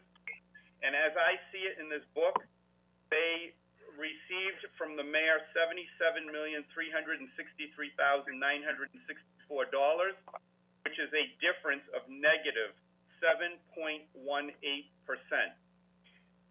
The entire city's budget, when you deduct the school department's budget, was $60,713,222. That's what was requested across the board in every sector of the city's budget minus the schools.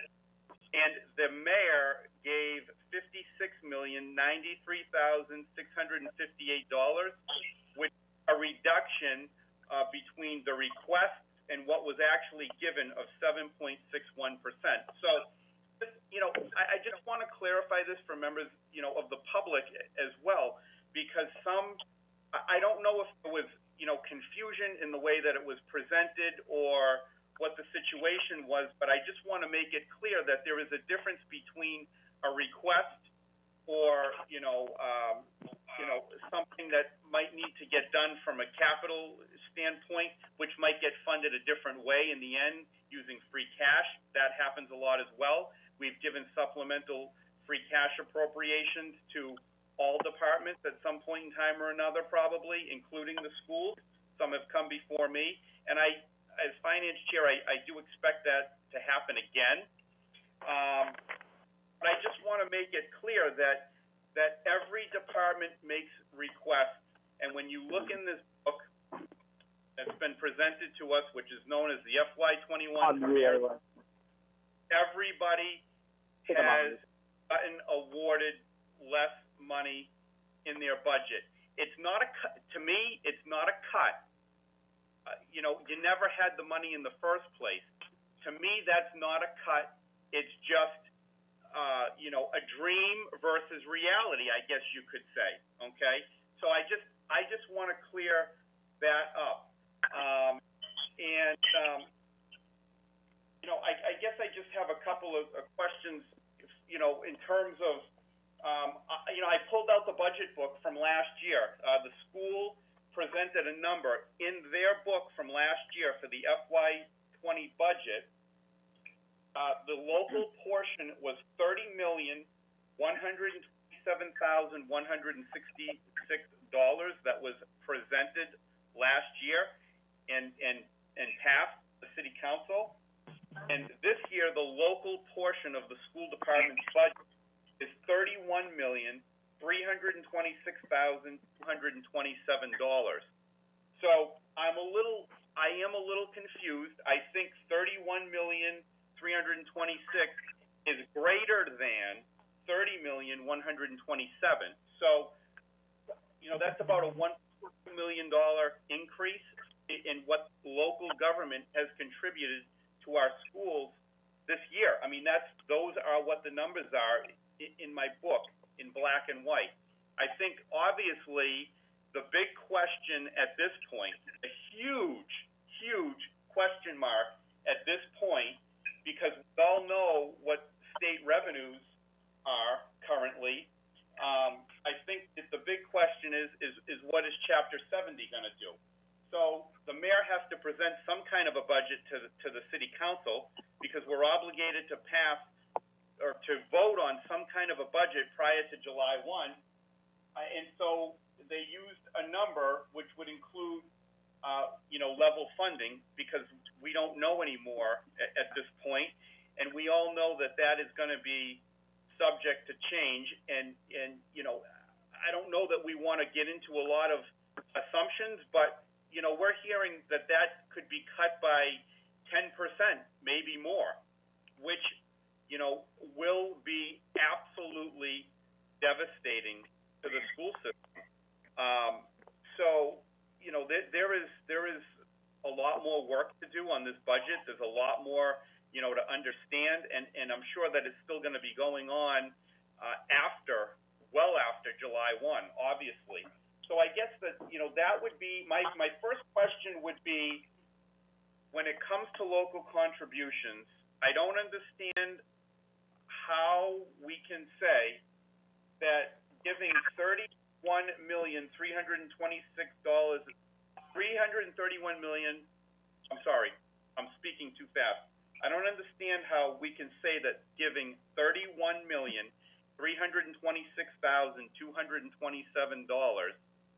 is a reduction from last year, when we gave $30,127,166.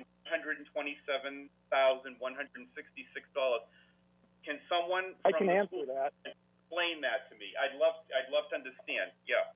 I can explain that.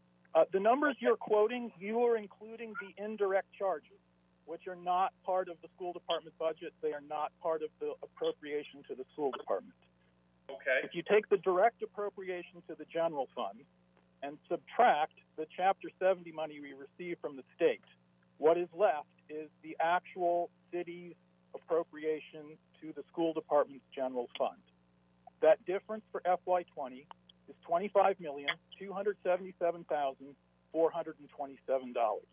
The rest, to get you up to $30 million, is the indirect charges, the things that were never in our budget, that the city spending that gets to count towards net school spending. For FY21, if you take the appropriation to the general fund in the budget in front of you, and you subtract the governor's proposed Chapter 70 support, the amount of local support governor's budget, which is a fantasy, right? That's a fantasy. The governor's budget is a fantasy. I understand that. I agree. However, so that's the voodoo math. That doesn't work. Right, one person at a time. Let Mr. Stetson finish, and then I'd like to chime in. So okay, it is Mike, absolutely certain.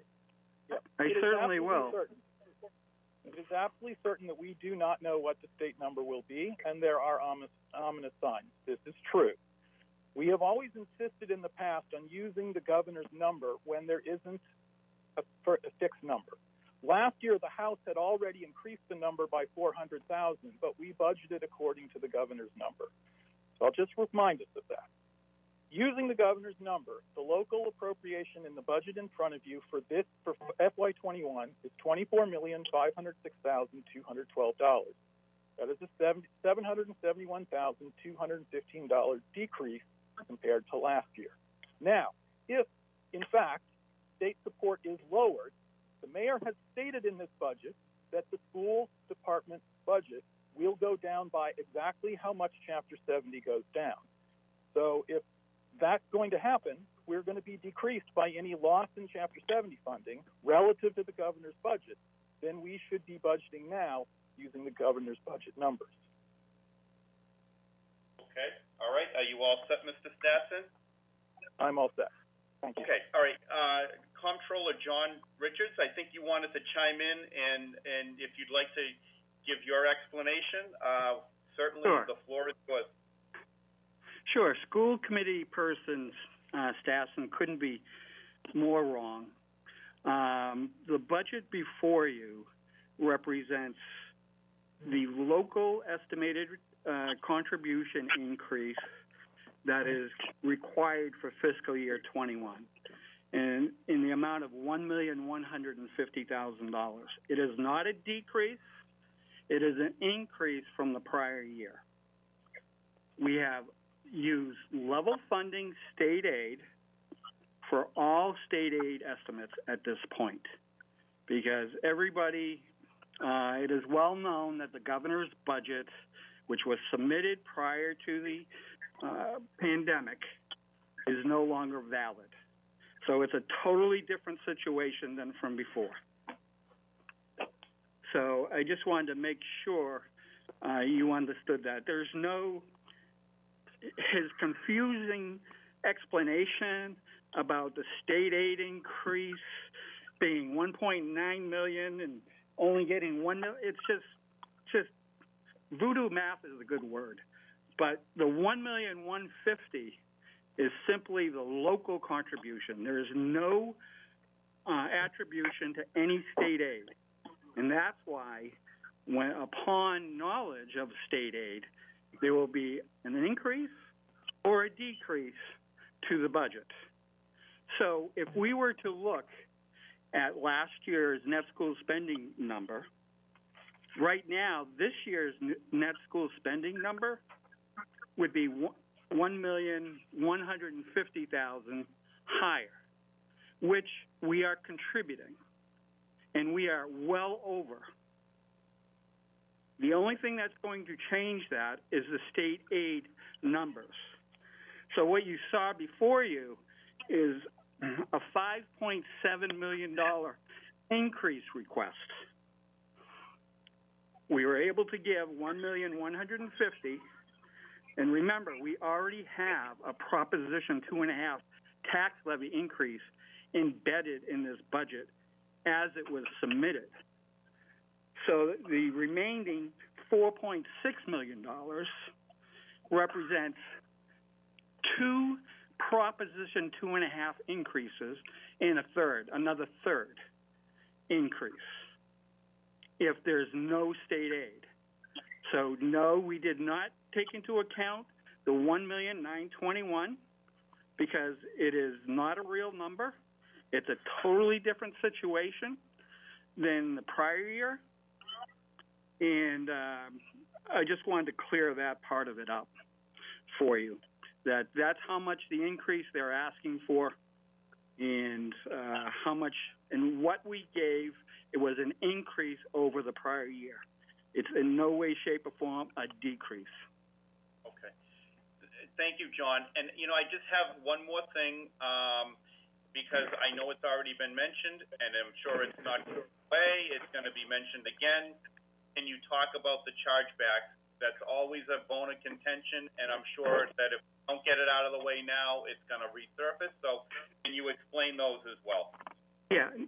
Our chargebacks have been relatively stable for the longest period, and you can expect it probably to be between $6 and $6.2 million. Now, they're including in there school choice and charter school tuitions, which really aren't city-related.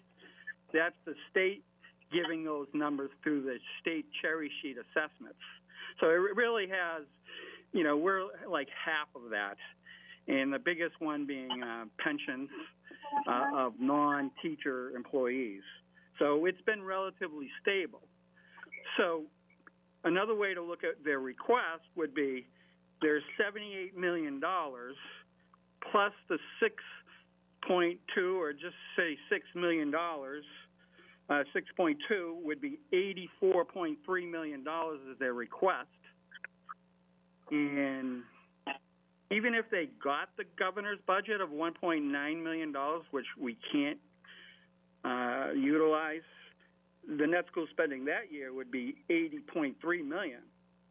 But it's not going to be that. Right now it's 78 point something million. So their request is substantially over net school spending requirements. And even though we are over substantially, it would take, I mentioned to you, another two Proposition 2.5 tax levy increases and a third. And I might want to also remind you, we talked about this Monday night, that you're not only looking at a tax levy increase of 2.5, you're probably looking at a tax levy shifting of sorts from the commercial base to the residential base on top of that for fiscal 21. Right. So, yeah, and so that is going to add to the tax levy burden of the taxpayers too. So I just wanted to say that. And it is important to point out, for instance, the biggest charge is the pension system, which we budget for them $2.3 million, $2,320,000, which has been stable, pretty stable over the years, where a community right near us, and most communities, because they're not as well funded as us, have seen their pension charges to the school department increase from $2.5 million to $3.7 million per year in fiscal 19. I don't know what 20 is. It's not on the record yet. They've seen those increases because of their unfunded liability status. So the city has really maintained and budgeted that expense for them, where it results in significant cost savings for the school departments. But this is Dean again. I'd like to add just one quick thing. Yes. So all of the appropriations that part of their request are not one-time appropriations. They are fixed cost. Therefore, there are only so many ways to fund that. And I think everyone's talking about cuts when you eloquently describe the process, which is these are requests. I think in quick math, if you do it, if we funded everyone's request, we would have to raise taxes about 15% through the city. And that's why, there's a pairing process as it goes through the system. But remember, everything the school department is asking for right now is something that's a fixed cost, not one-time appropriation. So whereas sometimes you can use some things for free cash and offset the transportation cost, which we've done regularly, you cannot, we have to look for a revenue source to pay for these requests because they are permanent fixed costs, which are going to be here next year. So you have new growth, which we've described is probably down at this point. You have the taxpayers, which are already going to get a shift from commercial, industrial back over to residential, and then you have state assistance. So there are not many resources that we have available to us, and the only one right now that we haven't exhausted is the Prop 2.5. So if we increase this budget, then we have to start, getting into the levy capacity on the Prop 2.5, and I think you've heard those figures. So I just want to make sure all of the factors and elements of making decisions are laid out laid out tonight so that everybody understands this is much more complex than saying it's pouring rain out and we need to jump into the rainy day account. This is much more complex than that. Thank you very much, Mayor. I guess I'll direct this to the Superintendent Deacon, and she can defer to whoever she wants, or if she can answer it herself. The one other question that I'm going to ask, and then I'm going to go to other members of finance and start making my way around the council at least one initial time, and maybe a second. The school expense number is $26,348,446 that was requested. And correct. The mayor is budgeting $23,541,964,964 for a difference of $2,806,482. I'm just asking, do you have a detailed breakdown of where that difference will be, would need to be applied to your budget under this proposal that you sent, that under the request that you made? In all honesty, that would have to be moved up into our wages and salaries. That amount would have to come out in people, and that's what we're trying to avoid right now. We don't have. We've done an analysis over and over again.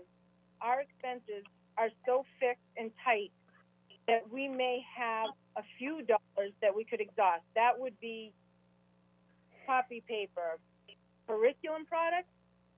Right now, we need to acquire an additional $1,500 in 1,500 Chromebooks. We need to buy PPE. There is nothing left over in that expense line. We have backed that down as far as we can. So we would have to move that up and put it up into our wages and salaries, and that would cost us more people. Okay, all right. I understand your point of view. Okay.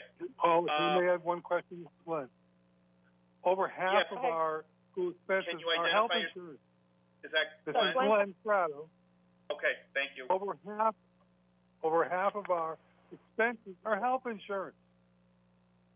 How can we reduce the health insurance expenses? Right. Go ahead. Okay. In order to meet the mayor's proposed budget, the school department will have to lay off hundreds of employees. I'm not sure if the mayor's proposed budget requires hundreds of municipal employees to be laid off, if any. Also, we're being asked, the school committee did not budget for city chargebacks. They only approved a budget of $78 million and change that represented the school's operating budget. We don't know what the city chargebacks is going to be. All they do is say, use $6 million, use $6.2 million. It's never broken down. And a big portion of that is the $2.32 million every year to go into what's supposed to be a fully funded pension system. Why do we have to, if we're already over 100%, why do we have to get to 110, 120%? When this is a dire situation that we need to address for the children of Leominster. The last point is the mayor's proposed budget. What is the increase above the net school spending? Is it 1%? Is it 10%? Is it 30%? What's the percentage above the net school spending, which is the absolute minimum required by the state? Could I address that? Yes, Sure. Controller Richards, you may. Sure. Yeah, he made reference to the pension system again.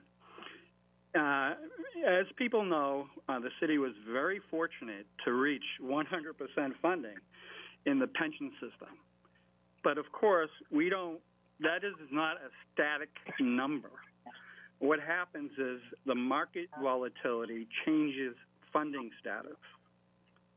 And in calendar year 2018, resulted in a decrease in investment return, dropping us below 100%. Calendar year 19 was a good year. Calendar year 20 remains to be seen.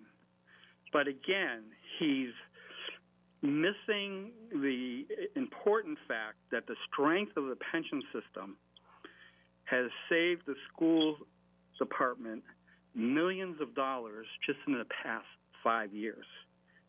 And we do hope to become fully funded if markets cooperate and we can make adjustments. But we follow PARAC guidelines, and we will continue to do so. But remembering that it is always possible of a market decrease in the pension system would need that money back. But we're not in that position for this year. So that's for the future, hopefully. It's a good problem to have. But so it is not a fully funded pension system that is going to 110% funding. That is, a sad commentary on the knowledge of the outgoing school business manager. Mr. Richard, I just since the subject already came up, and I'm sure it's another one that is going to be brought up again, and isn't going to go away. It's the city stabilization fund, and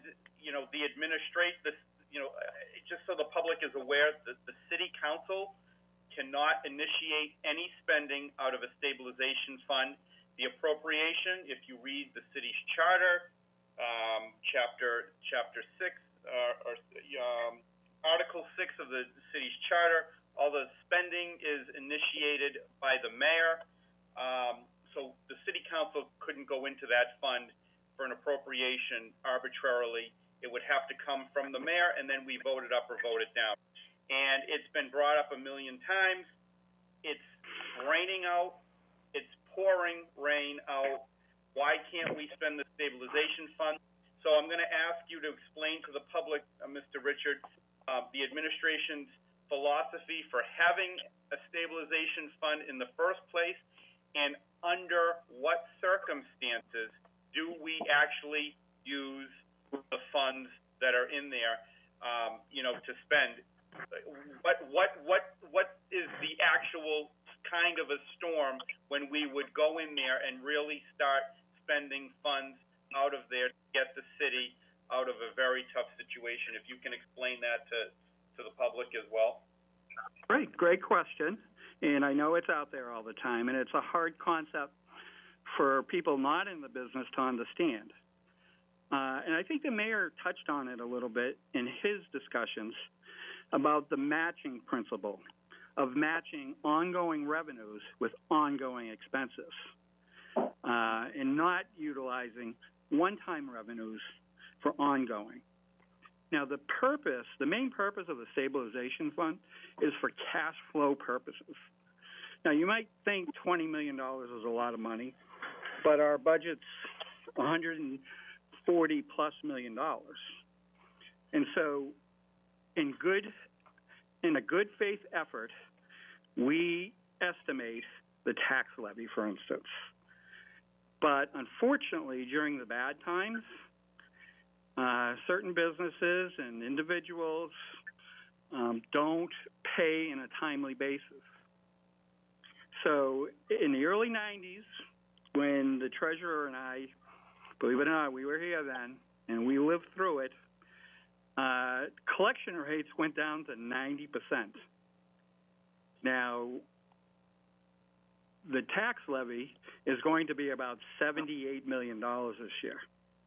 And that's just 1 year. Now, usually, a lot of times, recessions last for 3 to 4 years. And there's other revenue sources. So really, the use of the stabilization fund is for the back end of the budget, when you vote and develop a budget that ongoing revenues meet ongoing expenses in a good faith effort, but then revenues or the expenditures vary. There's a lot of volatility, and therefore the city's in the position not to have to do a double cut. So that is the utilization of both the stabilization funds and free cash.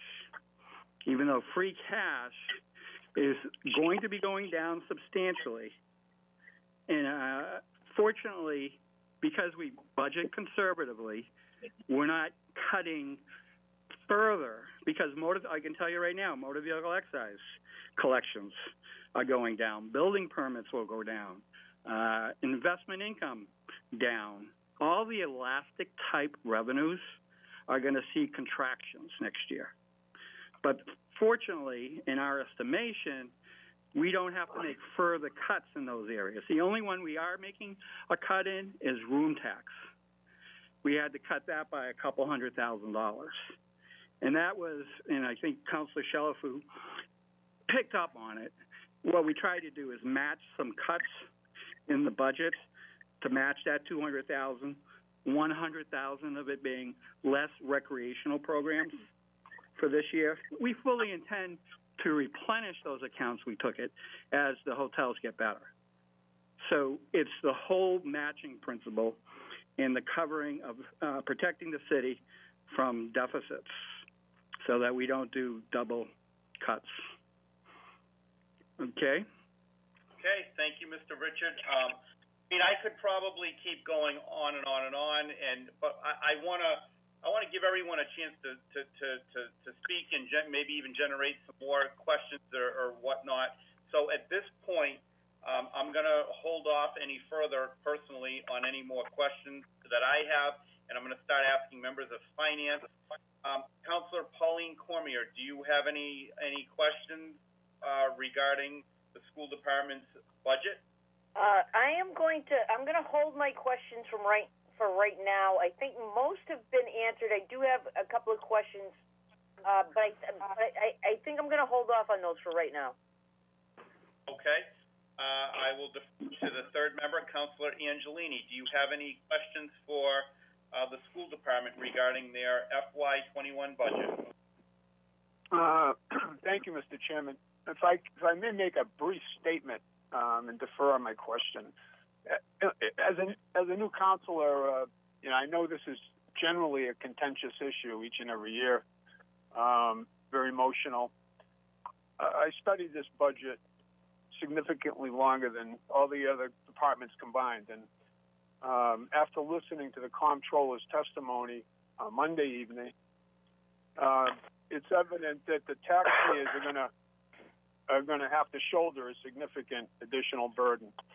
All the departments are going to have to feel some pain. I mean, we find ourselves in an untenable situation, no fault of anyone's, a pandemic, of course.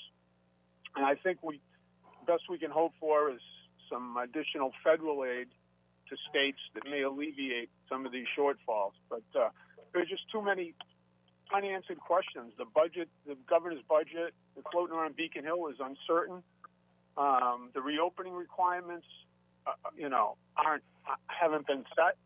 So I'd have a question or two, but they'd probably be hypothetical, and I don't want to muddy the water any more than it is. So I will hold my questions perhaps for later in the discussion. Thank you, Mr. Chairman. Okay, thank you very much, Councilor Angelini. Now I'm going to go to other members of the council. So this time I'm going to go the other way around as if we were in the chambers, and I will start with the person that would be sitting to my right if we were there, which would be Council President Bedanza. You have the floor if you'd like to speak. Thank you, Councilor Cormier. Mr. Fratto, you began your presentation with a suggestion that the first step in setting a budget would be to determine all of your revenue sources, correct? Correct. And we know, I think if there's one thing we can agree on, is that hasn't happened, right? I would agree, yes. And in fact, Chapter 70 really is the most significant source of revenue for a school budget. Isn't that true? It's 60% of our operating expenses. So it's the largest share of the revenue stream, right? Yes. And we don't know what the Chapter 70 aid is going to be, even today at this late date from the state, do we? That also is correct. So it's incumbent upon all of us, is it not, to essentially stand back, wait till the state does what it does, and then we are going to have to react to a known the qualification of a big variable, right? Well, are there any other departments that are in the same situation where they're basing it on a formula? They're basing it on 60% state aid, or are they presenting the budgets that they feel are necessary? I'd like you to answer my question first, and then I'll answer yours.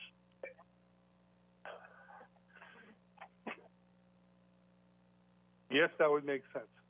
All right. So to answer your question, no, there is no other department that is dependent, like the school department, on state aid, not even close. Now, you can agree that the governor's budget is a fallacy, right? That's not going to happen. I agree. It's unlikely that state aid will be as much as he has proposed. So we can't determine what that school spending requirement will be until we know what the Chapter 70 aid is and what the foundation budget is, correct? Well, you could base it on the best information currently available. And as proposed by the mayor, I don't believe his budget is more than, it may not even meet the net school spending requirement. Might be 1 or 2% above it. I don't know. But the point is, it's like, as you said, at the very beginning of your statement, which I thought was quite appropriate, you have to identify your revenue sources first and build off of those, right? And that hasn't happened through tonight. That is absolutely correct. But I also may add that, like all other departments, the school committee and the superintendent have proposed a budget based on basic needs. It's not a dream budget. It's a bare bones budget to continue what we're doing. I'm not there yet. We're going to go there. We're going to get there. Don't worry. We're going to get there. But I'm just starting off with some of the basics. All right. So let's pull this apart, because you've been around here now for a few years. I know we worked with each other in 2017, right? Back then, school transportation was a major and significant problem, correct? That is correct. So the city has uniformly, as long as I've been a city councilor, I think, budgeted $3,850,000 for school transportation expenses. Is that your experience? Well, you basically add about 3% a year based on a very low number. As I said before, the proposed budget is over $1 million less than needed. Right. Well, let me get there. I'm going to get there. Don't worry.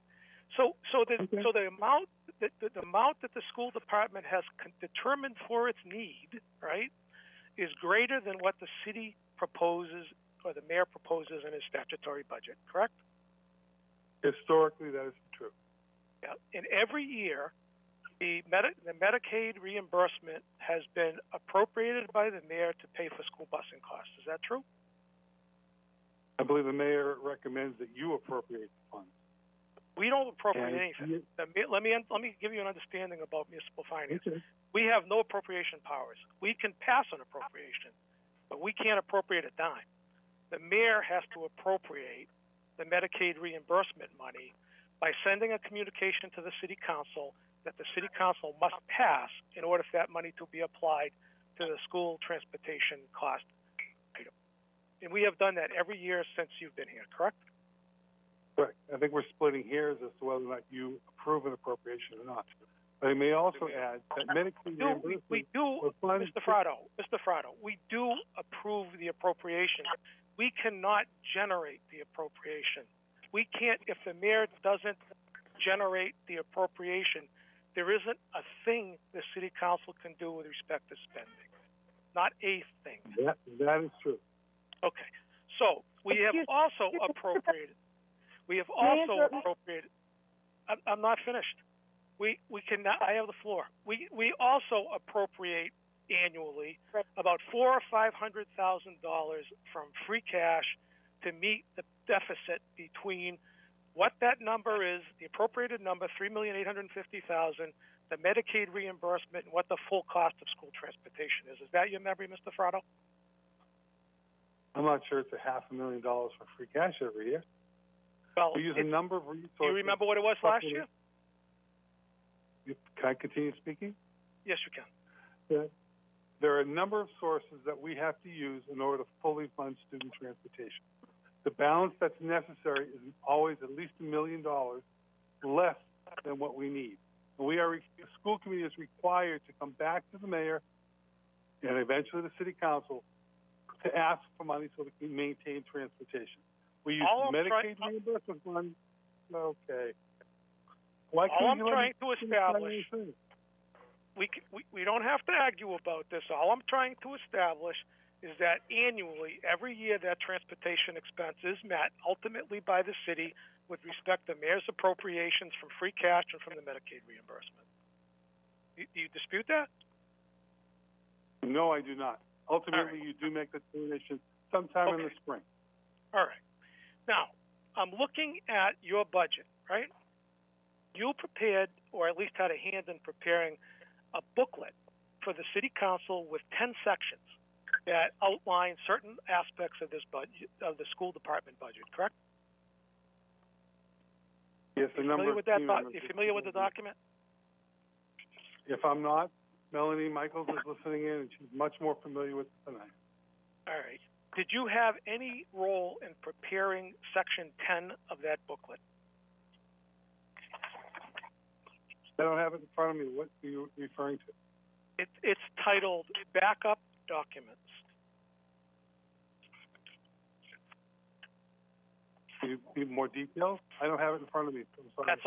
That's all it says in the table of contents. I will tell you, when you go to the backup documents, which is the first place that I went to as a public official, because I like numbers. I don't like rhetorical statements. I like actual numbers. So I went to the backup first. I found about $3 in total expenses in the backup documents. That's it. Out of $83 million, that's all I found. And there was a compilation for each school with textbooks, school supplies, et cetera, per building. Those were your backup documents. Now, I know in years past I got a 4-inch binder full of expense itemizations. You didn't do that this year? Frankly, I didn't prepare the budget book this year. Okay. All right. Well, let me ask you this question. Maybe you can tell me this. I see. Okay. I think in my mind I've resolved the school transportation, or about $1.5 million of this problem. That the delta, if you will, between what the school needs or wants versus what the mayor has provided thus far. Okay. I use the words "thus far" very carefully. I'm going to call your attention to benefits and fixed charges in the breakout at the beginning of the budget document that you afforded to the city council, and it shows an increase of $2,479,433 for insurance for active employees, a 31% increase over the fiscal 20 budget, with no breakdown. Number of employees, costs nothing. Okay, that to me requires some additional information. I can understand that insurance goes up every year. I know it does. It's a fact of life that everybody has to deal with, businesses large and small. But we're talking about a 31% increase. That's almost all of the expense delta between what the mayor's budget is thus far and what the school department requested. How does that happen? As the superintendent mentioned in her presentation, just since COVID started, we've had 50 employees jump on to the school department and city's health insurance program. If 50 employees had family health insurance policies that cost $20,000 apiece, that would explain $1 million of that charge. Are we saying that? Do we have a bigger problem? Because I'd like to see detail that demonstrates the exact number of policies that have been created since COVID, how many employees have been hired anew, how many people have taken the city insurance, how many people have come off their parents' plans, how many people have retired and gone to medics. I'd like to see all of those numbers. I don't understand this number. I can't accept, even if we had the money, I can't accept a $2.5 million increase, a 31% jump in 1 year, without knowing the precise background for it. Not just a figure in a summary in a book, but the actual numbers and what drives this cost is very, very important. Would you agree? Melanie, would you like to answer that, please?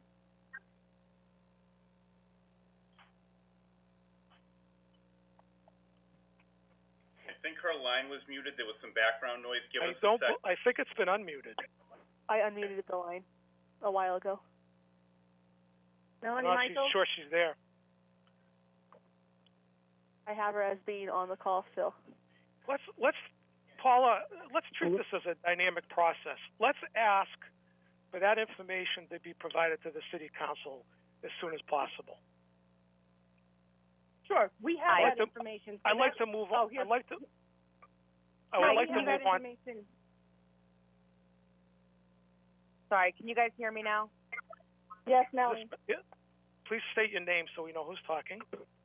Absolutely. This is Melanie Michaels, the current financial analyst at the Leominster Public Schools.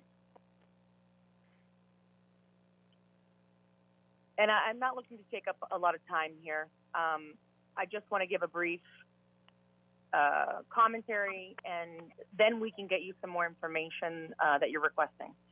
Well, let me make it simple. I don't want to take up a lot of time either, so let me make it simple. Right. Can you explain the 31% increase in the health insurance for active employees with specificity, with detail? Well, I can tell you that the health insurance from year to year is covered from multiple revenues.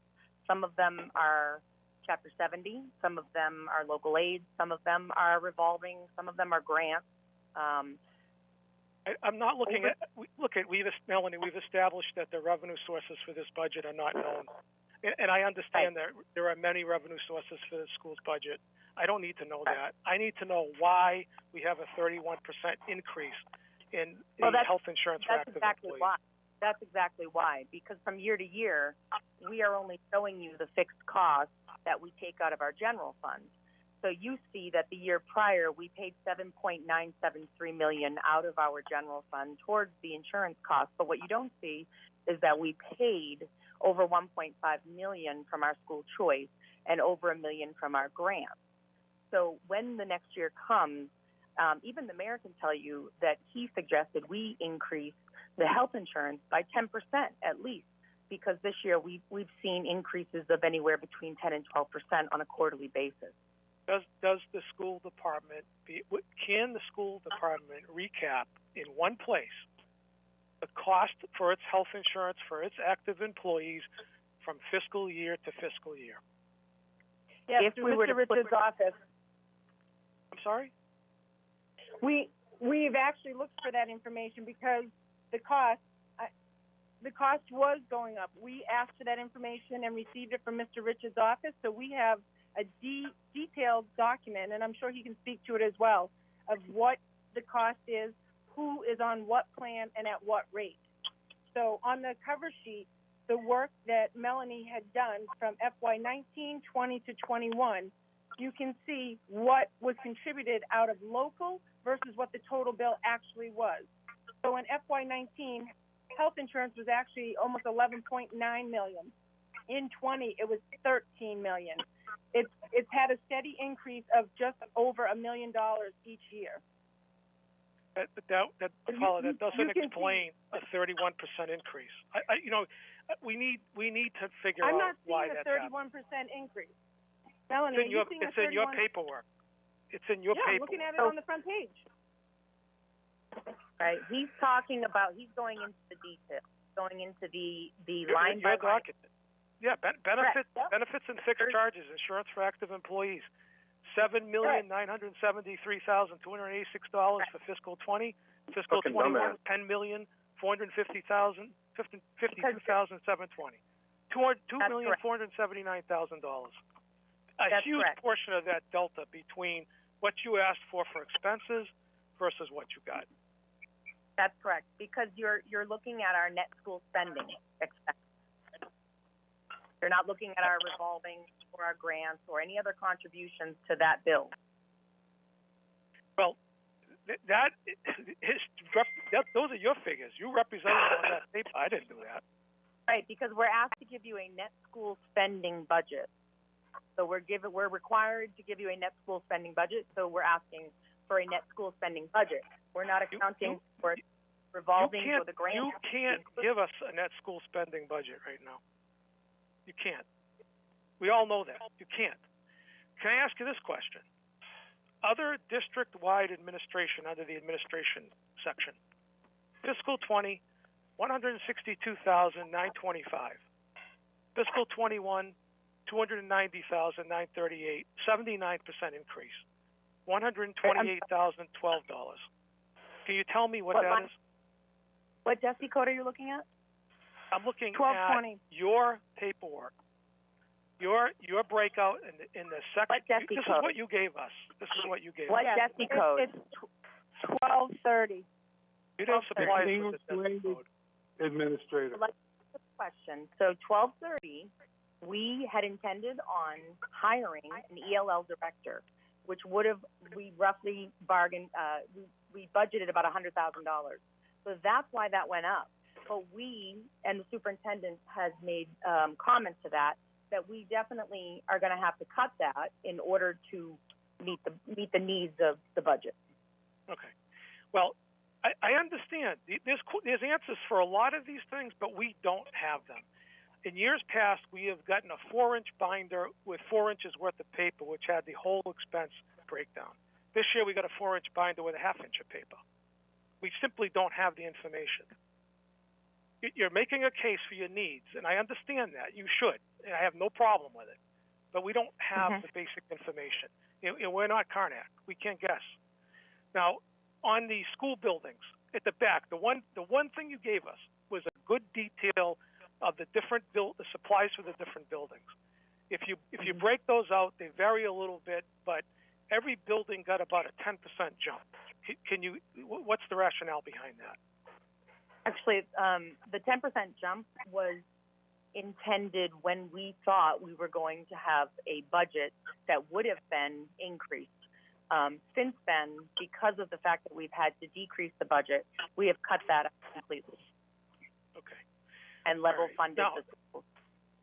Now, Mr. Fratto, a few moments ago, you made a statement that hundreds of people would have to be laid off in order to meet the spending that the mayor has provided thus far. How do you? What's hundreds mean? Let's get away from the rhetoric and let's talk about numbers. What do you mean by hundreds? That was your statement. In order to meet what the mayor has proposed, the superintendent had to provide letters that did not assure people would have the job. It's under the union contract. We have to let teachers know if we may not have the funds for it. Hello? That's fine. That's fine. Okay, I understand that motivation to send out the letter to protect yourself contractually under the union agreement. I get it. But you made a statement, okay, and this is not helpful to a cooperative process between the mayor, the city council, and the school department, that hundreds of people would have to be laid off if what the mayor proposed to spend on schools is not increased.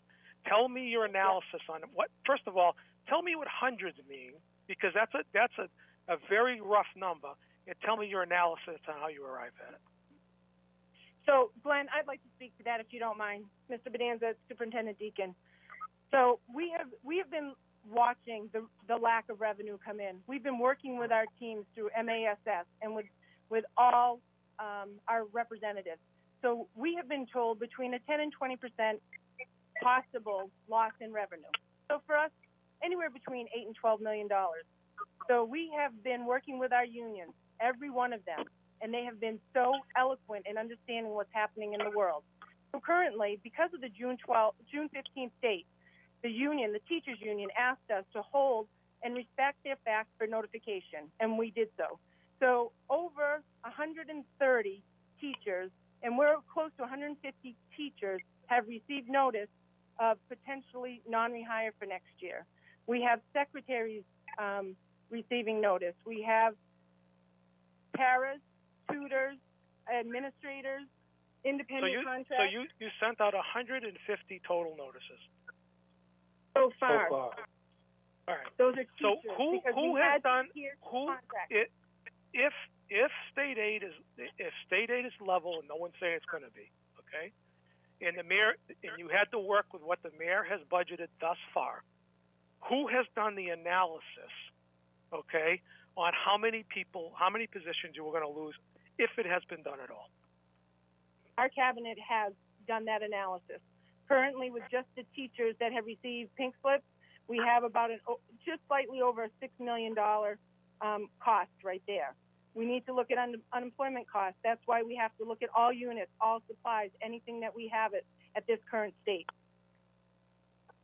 So you have a written analysis that can be provided to the city council on what the layoffs would be if the budget that the mayor submitted, along with level Chapter 70 money, that can be provided to the city council.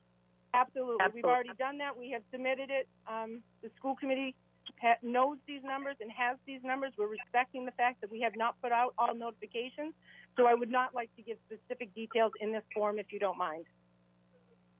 I'm not looking for anything that is part of a strategy that could be potentially privileged under the open meeting law, but anything that's public should be public. So that currently, just right goes now, without saying. Yes. So currently, right now, there's almost 150 teachers, and that went into the professional status teachers. Some of them veterans. That's your notices. What I'm looking to find out is and I what can tell you the dollar amount. All right. Listen, I just want to, this is the comment I want to make in general. I think it is completely irresponsible for anybody to suggest that this budget is static, that this can't be a working document moving forward in a variety of ways. We are all, I hope, can agree on one thing, and that is education should be valued, and education should be valued highly. And it is an important resource for the city of Leominster, not just today, but for our future. And I'm sure my brethren in the council will work as hard as we can to make sure that we deal in Leominster with the best circumstances we can, best resources we can, best way we can solve this problem. We did it in 2017 when there was a problem. We can do it again. And I just want people to move away from the rhetoric and start dealing with numbers. We all, I think, want to do the best. Let me finish. We all want to do the best we can, and I don't want to hear that this is somehow some kind of a sport or something, because it's not. We're dealing with people's lives. We're dealing with kids' futures. We're all going to work together to make this happen the best way we can. I am finished for now. Thank you. I would just like to respectfully respond. We are not sitting lightly on this. We cannot. There are some districts that are just acting like this isn't going to happen. We can't do that. That would be fiscally irresponsible. We are addressing what potentially could happen. We're moving with the best knowledge that we know. The budget that we put together was pre-COVID. I stated that at the beginning of this hearing, and I adhered to that. The two numbers that I put forward was, one, to hold our faculty as whole as we can. We have students coming back with trauma that we haven't seen in 6 months. We have compliance issues that we need to address. So my staff is so valuable right now, and even when we don't know what we're going to face, I know that it is a difficult decision. So we do not have fluff in our budget. We have worked this thing down to the bones, but I will back people all day long because that's my job. And right now, I feel like there are 3 people bleeding and there's 1 Band-Aid being shared. So I will continue to back that we need our staff. And it doesn't feel right at this point to give that many pink slips to people in this time of need. It's not going to contribute to us in any way, shape, or form. But I am with you, Mr. Bonanza. I agree. These budgets right now, they don't make sense because the world is not right. when the world is right, I am more than happy to sit down. But we need to take care of our schools. We need to take care of our students, and we need to open those doors so that our family can get back to work and we can get into a structure where kids and everyone are healthy and safe. Safety and equity is everything behind this plan. Thank you. Okay, thank you, Superintendent and Councilor Bedanza. At this point, I will move to Councilor Frida. You have the floor, Councilor Frida. Yeah, before I even start, I'm pretty disappointed at the tenor this discussion is taken. I mean, everybody is trying to work together here. This is new to everybody, the situation that we're in, on the city side, on the school side. But we're not talking about paving roads, watering the flowers, or cleaning the park. We're talking about kids who aren't going to get a second chance at their education here. And I think we need to be a little bit more tolerant of each other and try to work together to figure this out. And having to try to discuss a budget with a tone that we're taking, with information we don't even have. We've got state that doesn't have their numbers. We know that the numbers are going to be cut unless the federal government pops in pretty quick and tries to save the day. We don't have the budget. How do we do a budget without cherry sheet or free cash? We don't have that. Let me ask the superintendent. Are you getting any help on the PPEs and the CARES Fund Act or some of the things you need to do for the school in September? So we did receive CARES. We received approximately 1.2, maybe just slightly over. We also are providing for our parochial school around $100,000. So we had submitted to the city side to ask for support about devices, one-time purchases. The Chromebooks that we know our students are going to have to need, that would be a perfect use of that money. From the city side, we need PPE. We submitted that also to the city side. We're hoping to use our CARES for people, and it is allowed to use for people. But we need to make a determination at this point. We need to move forward because a plan is going to be established in the next few weeks. And even though school is ending on Friday, we're only 10 weeks to a hopeful reopening. That doesn't give us a lot of time. I need Chromebooks today. I need hotspots today. I need PPE today. And it's a lot to take on. Am I right in assuming that the commissioner is looking to give some information by the weekend or the beginning of next week to give some direction? He said last Friday he spoke. He said he would have an initial plan by mid to late this week. He said that the guidelines that are being enacted right now for summer programming, for sports, and all of that, we cannot assume that that's what the schools are going to have.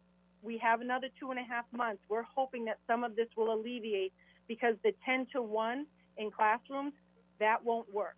Our class sizes are much larger than that.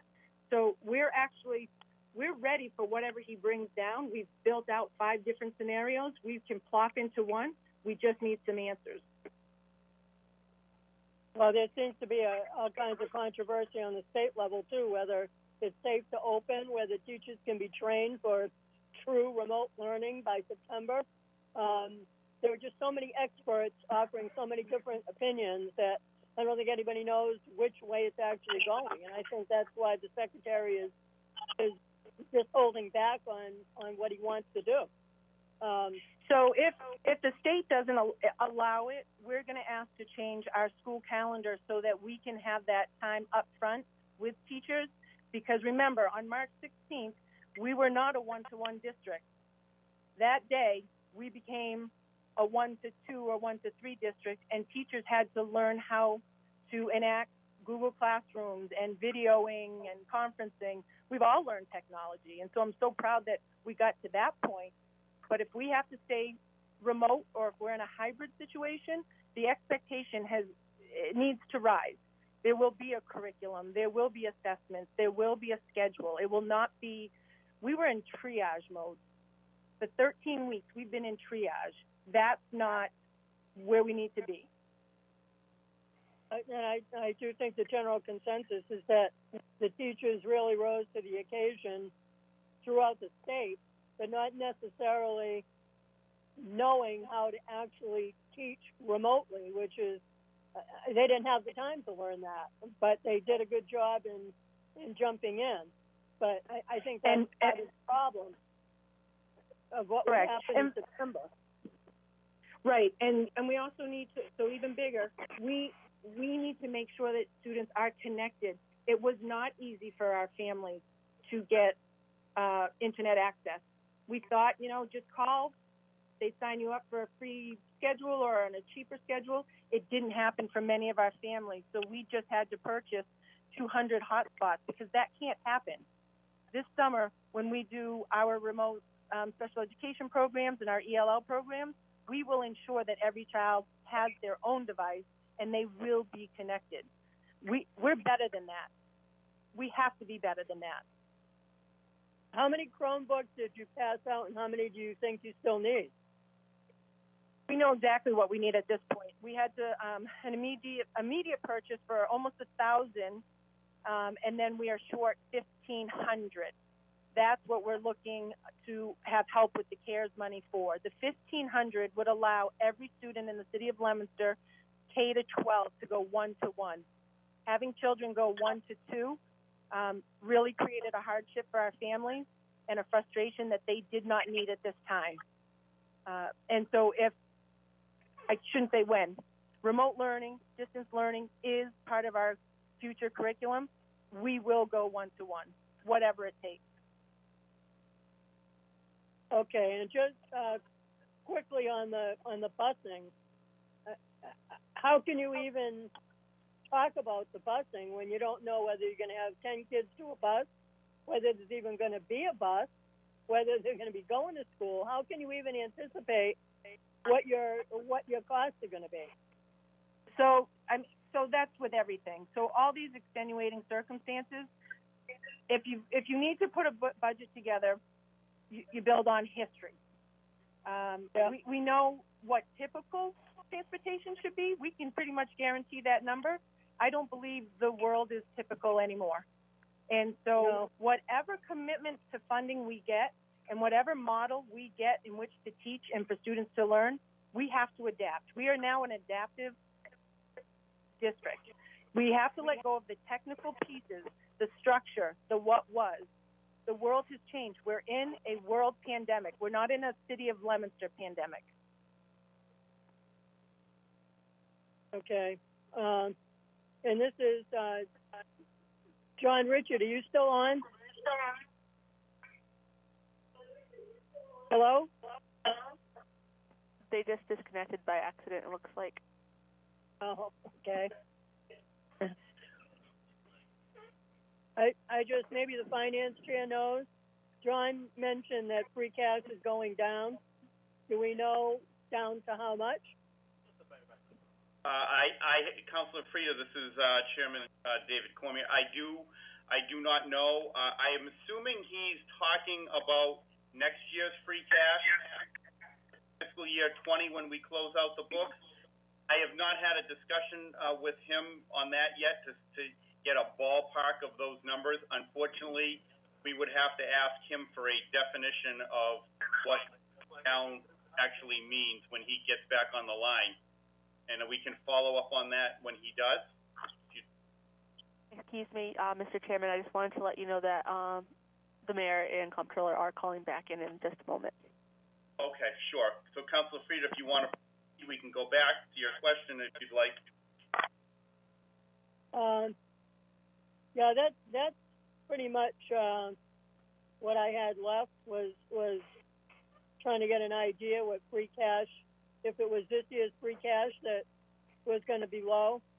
I agree with some of the things that have been said on both sides, and I disagree with some of the things said on both sides. This is not an ordinary year, and it's not going to be an ordinary fix. It's going to be I was here back in 2009 when we had to deal with 9C cuts and we had to cut the budgets, and it was the federal government that saved education then. I don't know that that's going to happen this time. So I think it's going to take everybody sitting down and really working to try to solve this issue without killing each other. I mean, I think it's pretty important that we all try to do the best we can here. I don't know how we can do a budget. Yeah. John, you on? Yes. We just got back. Yep. Okay. Frida has I just had a quick question, John, about, you mentioned free cash is going to go down. Do you In know fiscal how much 21. Fiscal 21 for 22? All right, so not this year's free cash. Yeah, well, this year's free cash has really already been spent.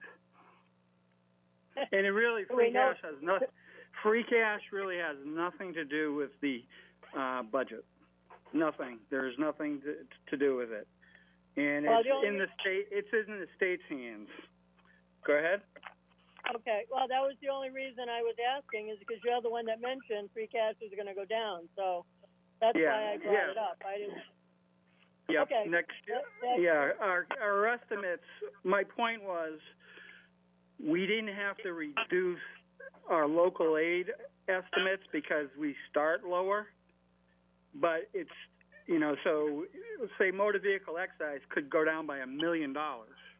Right. We weren't near $1 million. We weren't close to the fully recognized revenue we received. So I think we'll be able to get through next year without making further cuts. But it will, my point was, it will result in less free cash for fiscal year 22. And 2022 is not going to be an easier budget than this one is either. And as you are well aware, you're very involved with the state, so. Yeah, it's going to be worse than this is, actually, I believe. All right, that answers my question. Councilor Frida, can I just comment for a second? Sure. Yes, Mr. Mayor. This is Dean. I know I said this the other night, but I'd like to sort of restate it. The Ask Taxpayers Foundation, that has been pretty reliable over the years, has stated that the $6 billion shortfall in revenue for 2021, and also other financial analysts have all said the same thing. It is going to take 5 to 6 years to get back to what we call normal in terms of revenue. So this is really not a 1 year kind of let's provide a bridge to get over to next year and we fix this now and then it fixes itself next year. They're anticipating that this is minimum of 5 years before we get back to those revenues. So all we've tried to do is predict conservatively what our new growth will be, what our room tax will be. All of those issues are out there, but let's face it, we've got to be realistic in what those numbers are, and everybody does. I think all departments have to. I think most of the departments you heard already speak said, we realize there's a crisis, and we're giving you the budget based on what we know now, but we understand that we're in crisis mode. So again, every time we spend a dollar, it's our responsibility as elected officials, as we took the oath, to back it up with a revenue source. And that's the problem the state is having right now is there are not enough revenue sources to back up what they proposed in any capacity. So I understand what you're saying, but I think that's the very basic here, and I think that's what Councilor Bonanza was getting to is let's start off with how much money do we have to actually spend, and from there we build our budgets. Well, and I think that's why everybody so far has made the case for a 1/12 budget, not voting on this budget. I mean, it doesn't make sense to vote on something with no information. Correct. And I've said, I don't know how many times, this budget is a temporary budget. It is not set in stone. There are too many variables that we don't know of, one being the most important, and that is, what's the Chapter 78? And I think if we're hanging in there waiting for Washington to make decisions, we're going to be here for a while. So we agree. I think we agree on those areas. Yep. All right, Okay. I'm done for now. Thank you. Okay. Yeah, Superintendent Deacon, I just want to chime in really quick before I go to the other counselors. There's something that was said that I just have a question on. You talked about needing equipment for the fall now. And one of the things, and thank you, Councilor Frida, for, touching on it, and I'm going to build on it if I could. You need 1,500 more Chromebooks. Correct. There is something about that tells me that, especially come July 1, when school districts pass a budget and are starting to get ready to spend money very freely on things they need, that Chromebooks are be in high demand. So I would think if we get an order in for equipment like that sooner, and I'm just wondering if the school committee and or yourself have put a proposal together, have sent it, to the mayor for consideration to see if it was something he would consider, spending from free cash, sending an appropriation to the city council. The most he could say is no and give a reason why. But my thing is this, to the school committee and to Superintendent Deacon, we had the mayor and his team negotiated an amazing busing contract that put the city in a good position when things got ugly and we weren't busing kids anymore. So there's been some savings there. To me, maybe that would be you could use those savings to make a good case as to why we would need a one-time appropriation for equipment like that and get the ball rolling now before everybody else harps on it when they have money to spend like it's going out of style on July 1 because they have a new budget, and those are some of the first things that they're probably going to be buying because we're not going to be the only school district that has to do distant learning. So I would just, ask that question. Has a proposal been sent to the mayor's office for consideration to get the ball rolling on that now with one-time free cash appropriations? Yes, it has. On June 1st, we sent over an itemized list. We were asking to use part of the CARES money that the city side received. We also, the chair of the school committee, Monday night at the school committee meeting, asked the mayor if there is a cost savings around bus transportation, could we possibly use that money for equipment? And he is still working out the transportation issue. So we're just awaiting to see if that's a go or not. So yes, on both of those fronts, we have asked, and they have a supply and a list and a cost associated with that. Okay. I mean, at this time, if we got an appropriation, it might constitute a special meeting, but we could get it done. But I just, without a proposal to the administration, I don't know, where all that, stands. And the mayor can answer. Mayor, are you still on the line? Yeah, I was going to say, reflect back to when we first asked the school department to get Chromebooks. If you remember correctly, we appropriated sufficient funds for 250. The reason we did that is the school superintendent and Mr. Mamoni said they couldn't handle more because they had to be programmed and distributed, and so they didn't want more Chromebooks. That I'm reading from the minutes of that meeting. Secondly, we would entertain any proposal if we can see the specifics, not just we need 1,000 Chromebooks. What we need is an accounting of how many students are out there that have them. We've asked for this information in the past because we've actually raised private money for students who do not have internet access and also who do not have an electronic device available in their home. And we presented that to the school department, and we were even willing to go bang on doors if necessary to locate those students. So we need an accounting before we can apply for anything. We need an accounting of, we don't need to know their names. We need to know how many computers and Chromebooks are out there and who has them, and we need an inventory of that information first, and then we would absolutely consider backfilling that once we have that. And whether or not now versus the past when they said they can only handle 250. Whether or not they can handle another 1,000 Chromebooks and get them distributed. That we need to see on paper, and we need to see deadlines as to how a plan as to how that would be done. Okay, so we have a plan that we have formulated. We know the amount. We can get you those names by tomorrow, so that's not an issue. We've always had a distribution plan ready. We just didn't have it ready in a pandemic. So now we are bringing our people back. So we're also working with our computer companies who are pre-programming our computers for us, so we don't have to take the time to set them up. We can get them out as fast as we get them now. So the plan is moving much smoother, and our companies are working. So I can get you that information tomorrow. Yes, I need a detailed plan, not just in concept. That the school committee is saying we need X amount of computers is not what I would expect from any department in the city, and I would ask of that of any department in the city. Okay, we can do that. Thank you guys very, very much. At this time, we've had other councilors, I'm sure, very patiently waiting.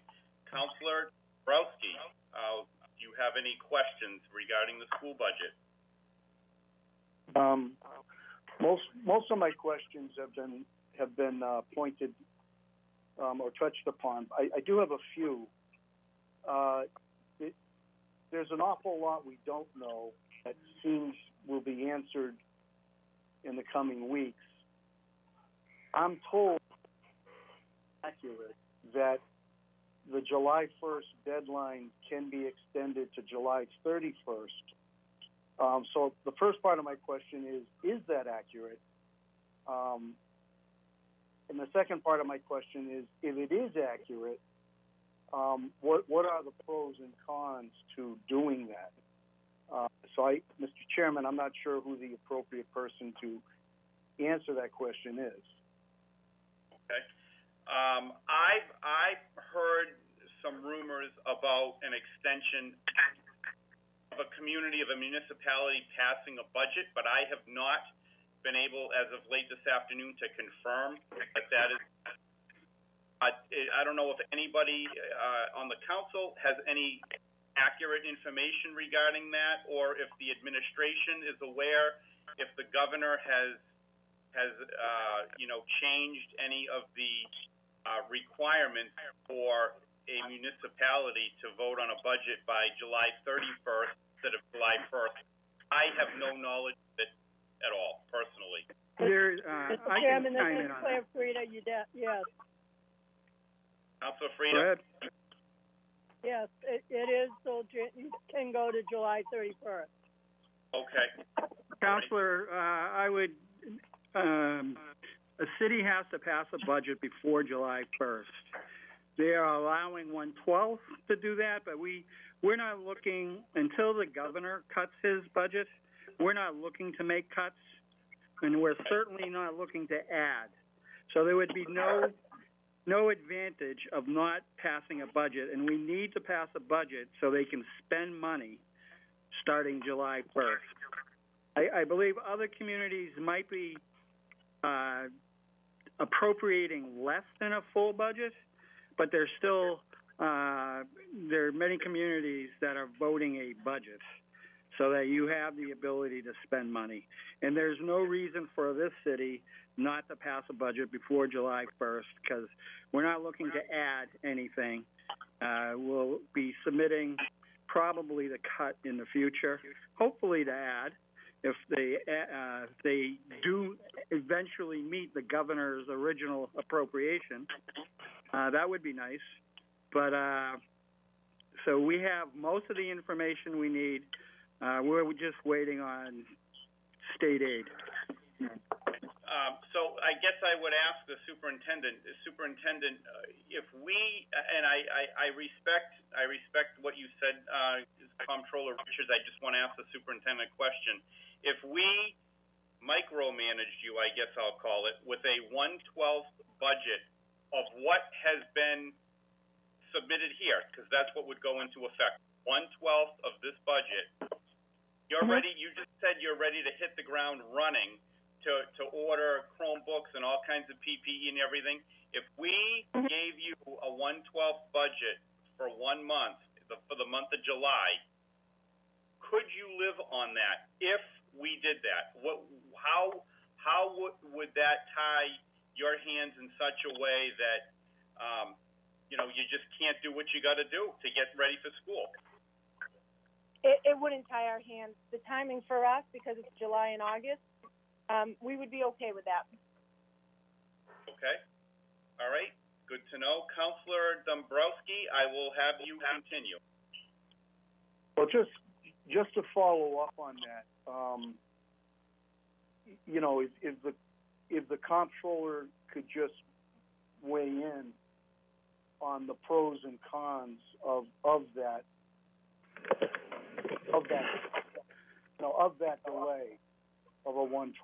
delay of a month. What his perspective as the comptroller?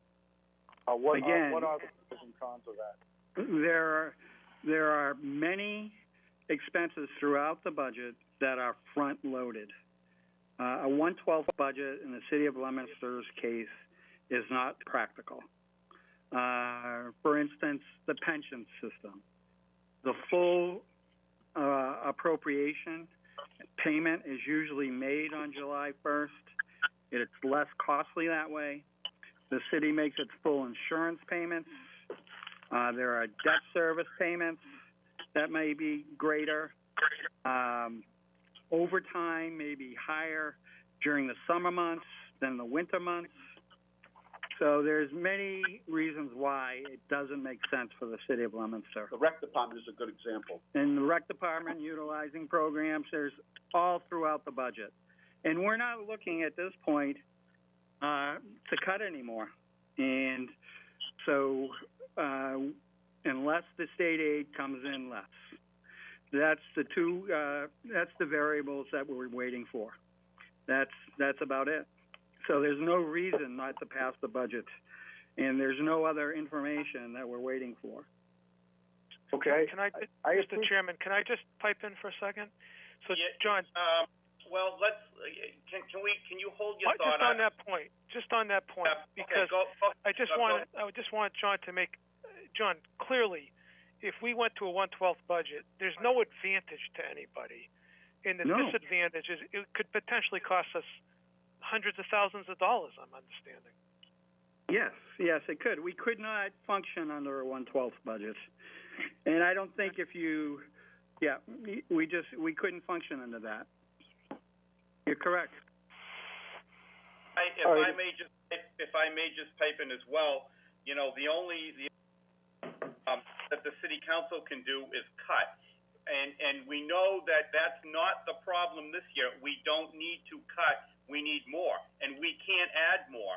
So by holding off, just in my opinion, by holding off and passing a budget, okay, I don't think we're gaining very much because no one wants a cut, which is all we can do. They want us to add, and we can't add. So I don't know what delivering a 1/12 budget would do except hamper a lot of ordering of supplies and equipment on July 1 without the city council micromanaging all these departments and all of the supplies that they need that they've been waiting for. Everybody's counting down the minutes till July 1st to start spending money so that they can, get much needed things. I'll go back to Councilor Dombrowski. Councilor Dombrowski, do you have some more questions and comments?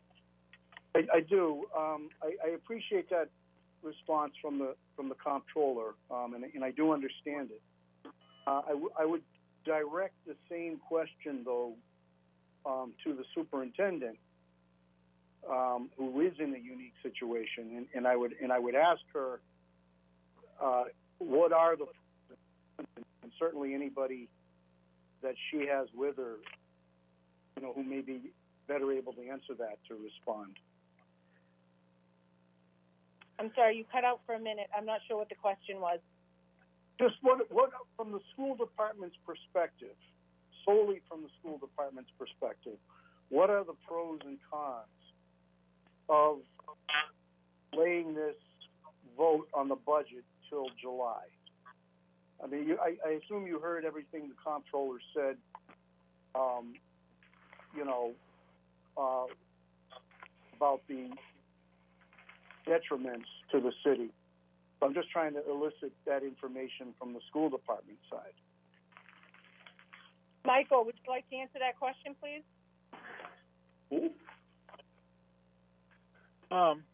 So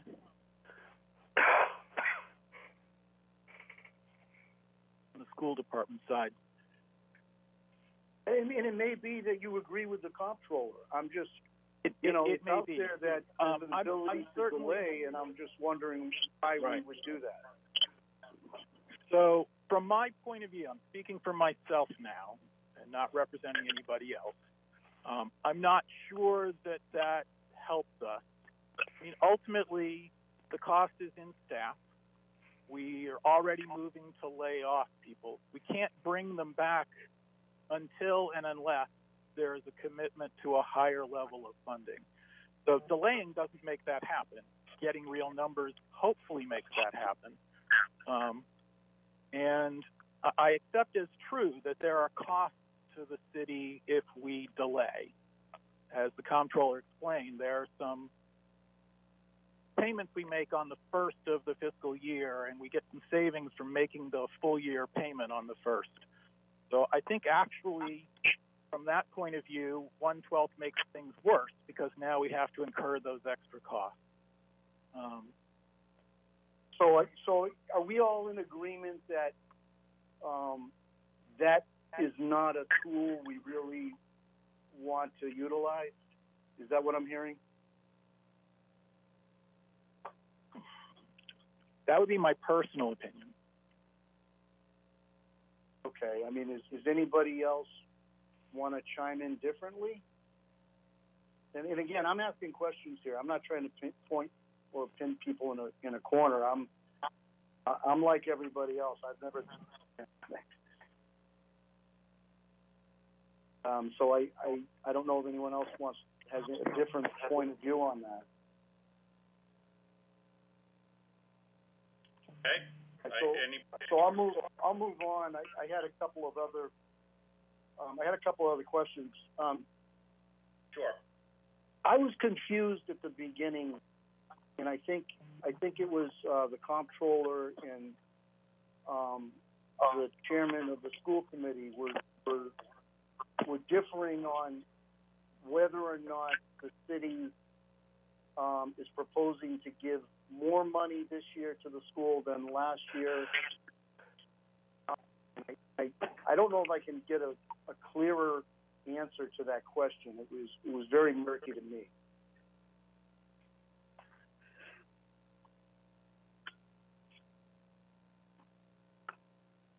So I don't know. Sure, Counselor. I can talk to that. I think if you look at the budget book. Yep. All right. If you go to the school department, right, and we have listed there the mayor's fiscal 2020 budget. You see those two numbers for salary and wages and expenses, right? You see that, right? Yes. I'd also like to state those numbers can be changed by the school committee in school department. They really are just getting the total. Okay, so just want to clear that up while we're looking at it. Now just compare it to the fiscal 21 budget. You'll see in the expense line item, it increased by $1,150,000. I mean, that's how I read it. Yes. So I that's guess correct. it was murky to me. I guess that's what was murky to me. Yeah. Well, there it is. So it's an increase over the previous year. And they're referring it to being a cut from their request. Okay? All right. And on the school administration side, is there a differing of opinion as to that position? Melanie, could you answer that, please? Well, yeah, I was gonna chime in. So we requested a salary and wages line of 51.721, and we were given a decrease of 1.8 million, which, on top of whatever Chapter 70 decides to cut us, could potentially go from anywhere to $8 to $12 million cuts. But our school expenses, if you look at the line, we increased it due to the fact that our health insurance has been going up by anywhere between 9 and 11% every year.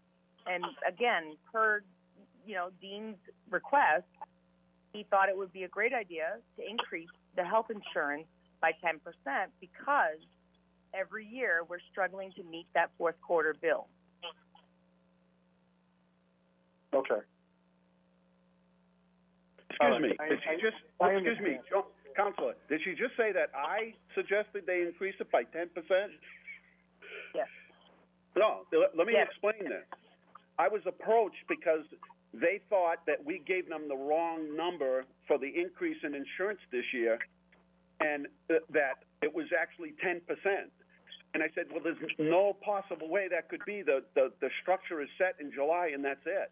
So the increase is the increase. And I asked them I instructed them to go back and look. I said, there's only two ways that could happen. You hired either new employees or people have shifted. It took over a month for them to figure out that it wasn't an increase of 10%. The insurance wasn't an increase of 10%. They had actually brought more people either on as employees, and I think we need to find out exactly how many. I agree with Councilor Bonanza. This is the information I've been trying to get. We need to find out how many new employees have been brought on, and then we need to find out how many people have entered into the system. So I'm not asking for a 10%, us to go to 10%.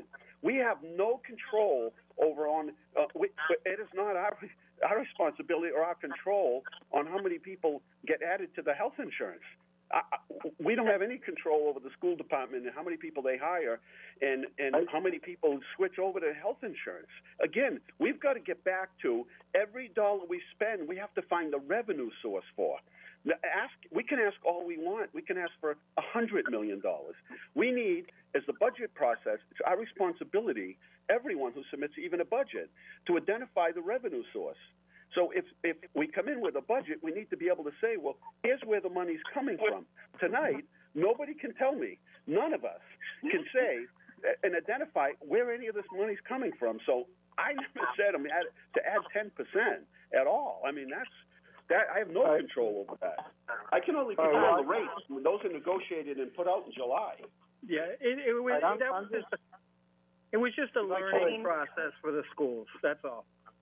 Because I'm just trying to get some questions answered. So I appreciate that. I just was confused at the beginning of the presentation on what I thought was a plain reading of the numbers. Then I just had some questions that I wanted to submit to the superintendent. Just some practical questions.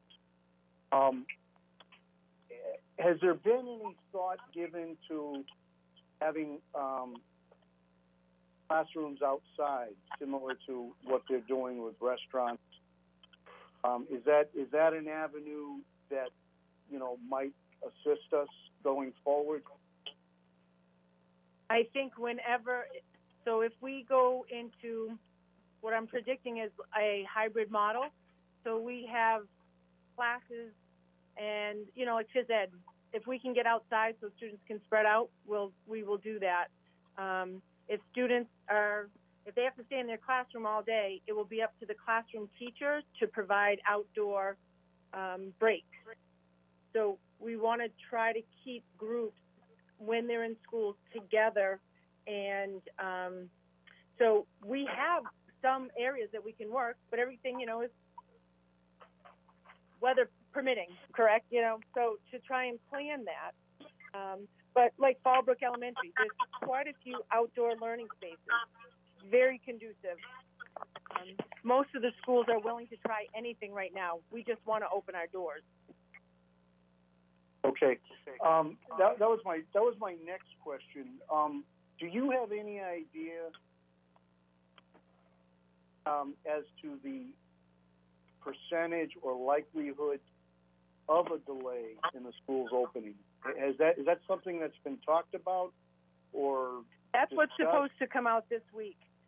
Whatever the commissioner, whatever he puts out, it is a mandated model. So all schools in the state will be using this model, unless you're in extreme circumstances one way or the other. Some school districts may need to stay completely remote due to they're still having severe outbreaks of COVID. Way out western Mass, they might be able to go closer to a full opening because they're not experiencing the large volume of COVID patients. But the model will be prescriptive, and we will move through that model. I have a feeling we might see a few models throughout the year. Our goal is, and I'm hopeful that there will be a vaccine and a cure for this, that we can open up the schools sooner rather than later, a full reopening. Okay, and then I had a question I wanted to direct to the administration. Isn't the additional requirements brought on by this pandemic more appropriately categorized as a one-time expense versus a traditional ongoing expense? I mean, how do you respond to that?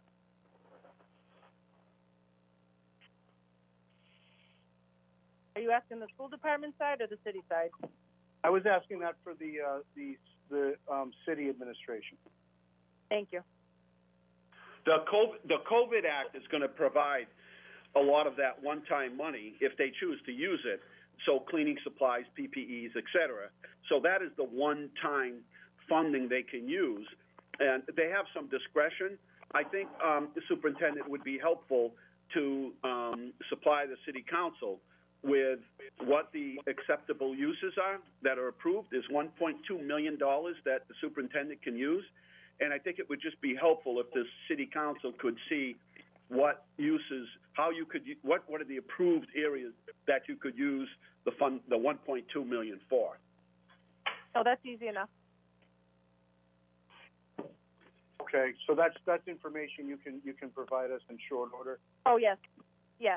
Okay. The city has the same thing. There's very specific outlines what the city side can use their CARES for and what the schools can use their CARES for.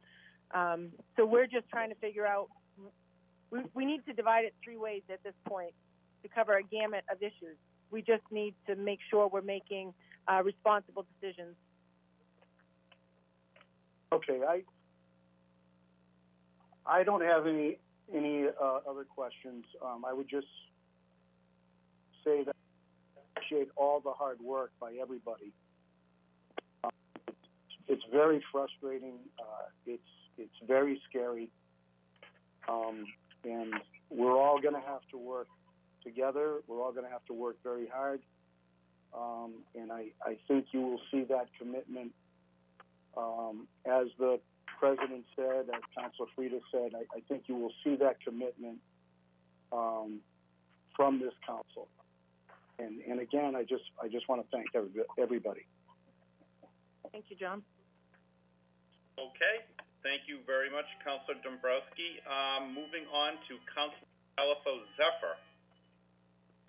Thank you very much. I have just a couple of questions, and they're really for the superintendent.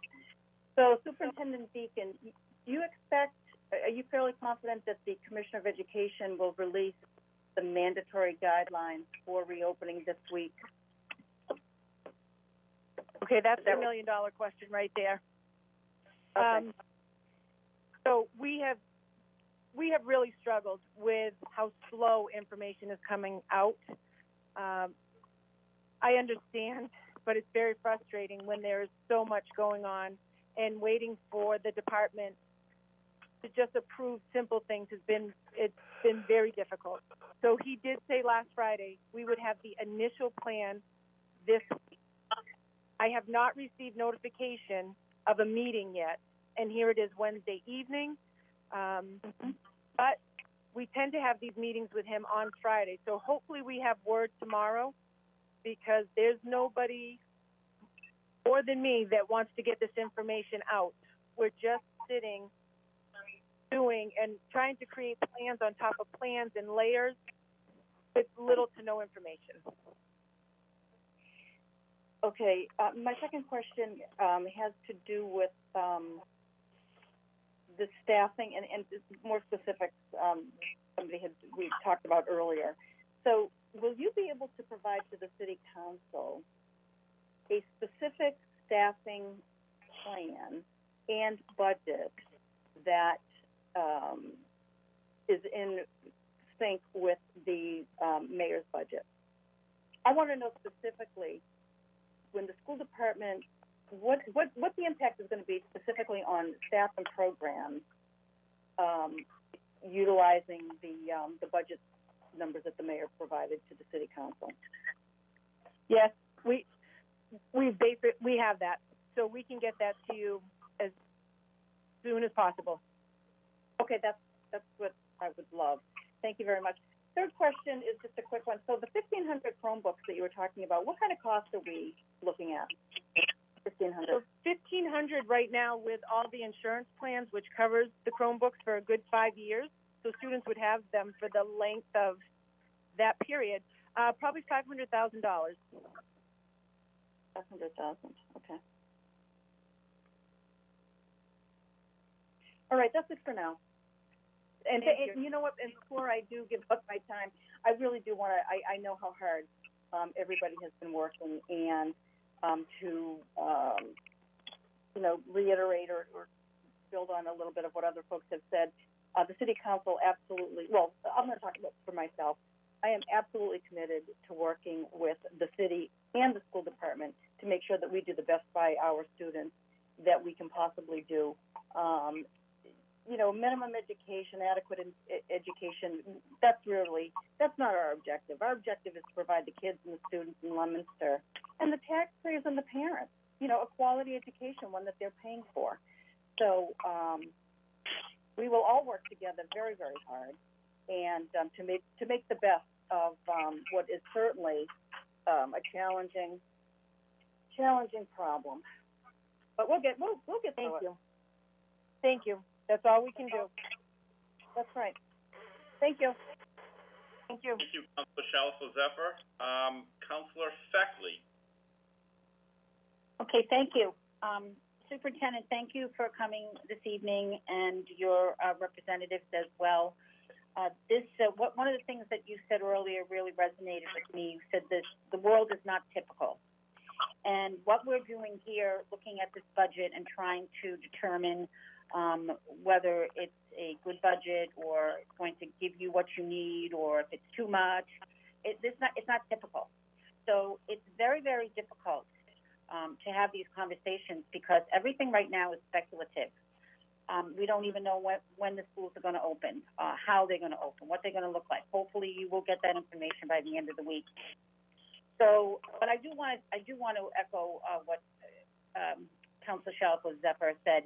That for me, I'm committed to working with you and your committee to try to make this work as well as possible for the students and the parents. The students and the parents have gone through a lot in the past 13 weeks, as you said, and for the students to be able to get back into some kind of social life is very, very important. I mean, as you know, I work at Pittsburgh State University, and I'm on one of the committees about reopening, and, we're concerned about giving our students as normal of a experience as possible, because a lot of this is beginning to look a little dystopian, so we want things to be as normal as possible. So one of the questions I have is going back to the PPE and the cleaning supplies. You said that you're almost certain. Are you certain, or are you almost certain that is going to be covered by the COVID Act? Because I've been purchasing some of those things from the university, and they are very, very expensive right now. They're very expensive. They're very expensive. So we don't know for sure what money we will use to purchase PPE. I'm hoping that there's a citywide PO that goes out and that we cover everyone in the city. So we have a list. We finalized it today. Based on current circumstance, based on current guidance, we've put a chart together what we would need for all 10 of our buildings, 6,200 children again, 900 employees on a daily basis. You can imagine the millions of dollars that that's going to cost us. Yes, I can. As I said, in doing my research, it's getting more and more expensive and more hard to get, even for educational facilities. So I'm just putting that out there that, yes, you need to order very soon because a lot of it obviously is back-ordered and out of stock. So the other thing I did want to again, one of the benefits or detractions, I guess, of being last or almost last is that people have already asked your question. But I want to again echo what Councilor Shalfo-Zephyr said about getting information about the salaries and the programs. Sure. You've mentioned that if you didn't get the full budget, there may have to be some layoffs, but you didn't mention anything about programs that might suffer. So, not that we have to go through this right now, because you said you're going to send us the information, but that would be very helpful in being able to look at this budget and kind of make sense of it, because pre-COVID, it makes a lot of sense, but post-COVID, it's, again, like you said, not typical. But I'll be willing to work. Our heads are spinning. Our heads are spinning at this time. So we do have that information. We have it itemized, programming across the board where we can anticipate. I really am committed to making sure that we can keep a variety of programming in place, whether it is limited, if it's shared, however we have to, because what's important to one student might not be as important to another student. And so one of the things that we know that keeps students connected sometimes are the arts. Perhaps it's a club. Perhaps it's a sport. So it's really important that we at least keep pieces of that together if we cannot stay whole. But I'm still going to push to keep us whole. That's my job. Yeah. I'm going to advocate for our schools. So well, that's a good plan, and the methods of delivery of some of these programs, we don't know what they're going to be like either. So all these decisions that have to be made are like I said, speculative, and like you said again, not typical. So we'll have to ride the wave. That's all we can do, and we'll have more conversation when we have our budget vote night. And again, thank you very much for you and your staff for coming here this evening, and I wish you all the best in getting through all of this. Thank you, and the same to you. Thank you. Thank you very much, Councilor Feckley. And last but Councilor Ardinger, do you have any questions or comments for the department? Thank you, Mr. Chairman. I tell you, being last does definitely have its advantages, but also disadvantages. I mean, I think every question has been asked that could possibly be asked, and I'm looking forward to some of the documentation that's been requested tonight. And of particular interest is how the COVID money is going to be spent, just to see if we're fully utilizing that. Pretty much everything else has been asked, but I'd like to see this additional documentation before we make the final decision on the budget. And I want to thank everybody for their input tonight. It's been very interesting. Superintendent Deacon said her head is spinning, and I think mine is also. So thank you very much. Thank you very much, Councilor Ardinger. Before I go to the public as Chair of Finance, I just want to make a couple of last comments, mostly to the superintendent and her team there. I just want to say, Superintendent Deacon, that unfortunately, for most of us, maybe not all of us that are currently on the city council today, we've been through something similar. We went through 2017, and that's a little different than this. It wasn't a pandemic. That was more of a local issue for sure. We had some spending, some deficits that went on. And, you know, at the time, I was council president, and Councilor Bedanza was where I'm sitting now. He was the chair of finance. Now him and I have swapped roles, and I can tell you this, that him and I worked very hard with the mayor to get something delivered to the city council to solve that problem. I mean, we had meetings there was one meeting we had at 5:30 in the morning because our time was so busy. That's all we could meet at 5:30 in the morning. And we had appropriations come down. We convinced the mayor, talked to him about how we felt best we could solve the problem. Had our colleagues in the city council to respond, were always supportive of efforts, and in this case, they knew there was a problem in the schools as well. You know, so I think this is not just from us, from me anyway. This isn't just a lot of talk.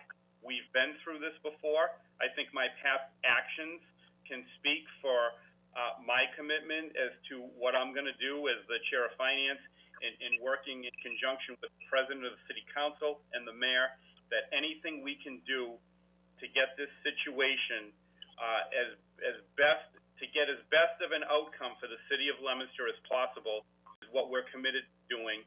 And I am sure, without speaking for them, that every single one of my colleagues on the city council, you know, feels the same. So, you know, it's going to be a very tough year. You know, the issue here is state funding, and until we know where we stand, it's going to be very hard, you know, to give a lot of people a lot of answers.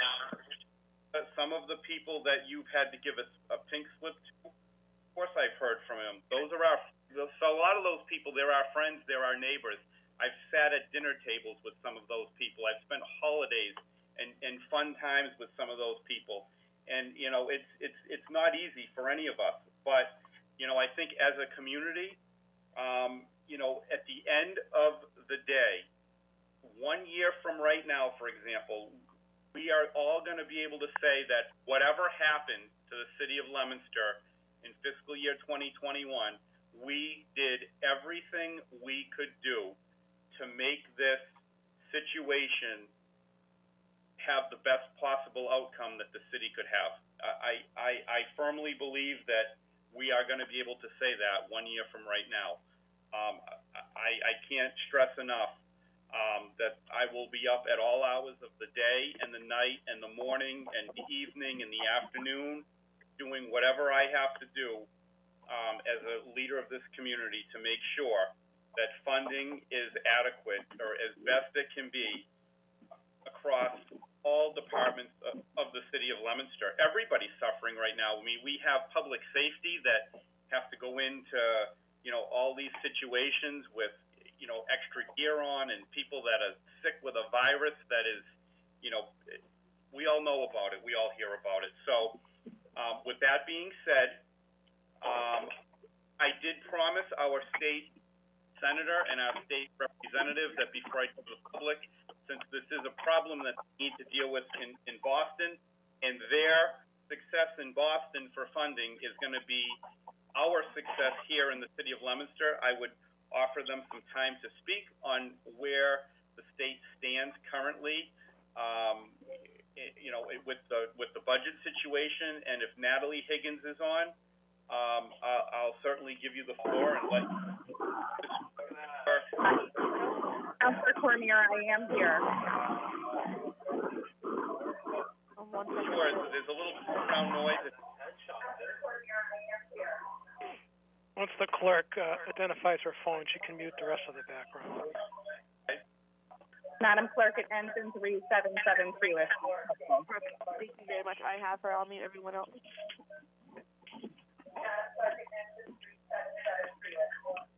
One moment, quiet all that noise down. Sure. All right, you should be good to start. Okay, it sounds nice and clear. Representative Higgins, you're on. If you'd like to say a few words regarding the state's budget for primarily Chapter 70 funding. This is a school department hearing, budget hearing. Councilor Cormier, thank you for inviting me here today, and thank you to all of the city councilors who have been so patient during this hearing. I never thought I would be calling into you to be able to talk about the budget. And I wish I was coming to you today with an answer, right? Like, we all wish we knew what the revenue picture was going to look like, but we've taken the steps with the governor to make sure that we can be as flexible, that you can be as flexible to make the decisions that are best for our community. That includes moving the deadline for you to submit your budget to July 31st to understand, because at the state level, we know that we're going to get the best picture of how our budget has been impacted on July 15th. Because in order to ease the burden of so many of our constituents, we delayed so many of the tax deadlines until July. But as many of you have said before, we're facing a $6 billion hole in a $43 billion budget. The easiest fix would be for our federal government to pass the HEROES Act, which would result in $10 to $11 billion of new money to Massachusetts, much like the CARES Act that gave Leominster more than $3.6 million, right, and helped us get through the end of this fiscal year. And I've got to give a shout out to our superintendent, who is an amazing advocate for our public schools, for all of our parents, all of our teachers, all of our students who have reached out. Before COVID hit, right, we were fighting to make sure that communities like Leominster got what they needed from the education funding reform. If you remember, before COVID even impacted our budget, the governor underfunded the low-income increment for our students and left our students in our gateway cities behind, right? Like, I will be the first to say that this is going to be an uphill battle at the state level. Not everyone agrees that communities like Leominster should have an excellent education, right? That they believe that adequate is enough.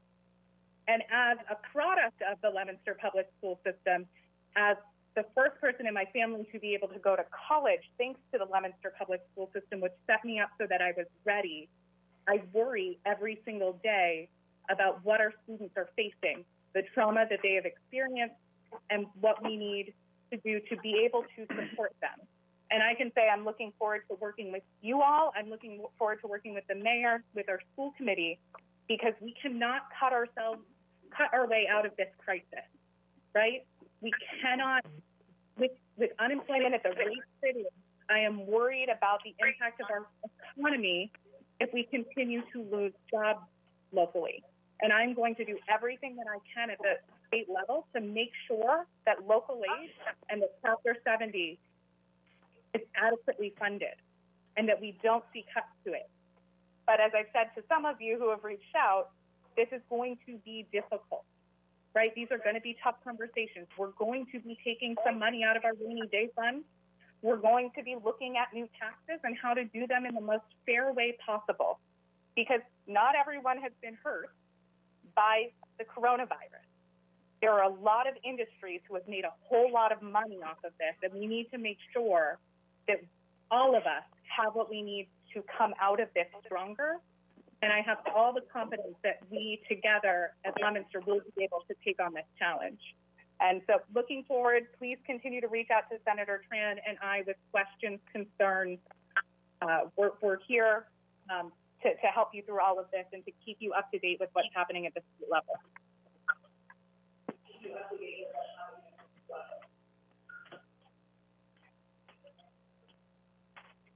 Okay, thank you, Natalie Higgins. We appreciate that. I had Senator Tran. He was on the line, but he had to jump off, and I don't know if he can come back. He did have to go on to another meeting. So at this time, Madam Clerk, before we open this up to the public, just want to make it clear to the public that we are going to allow public comment, okay? We're going to keep it to 2 minutes or less.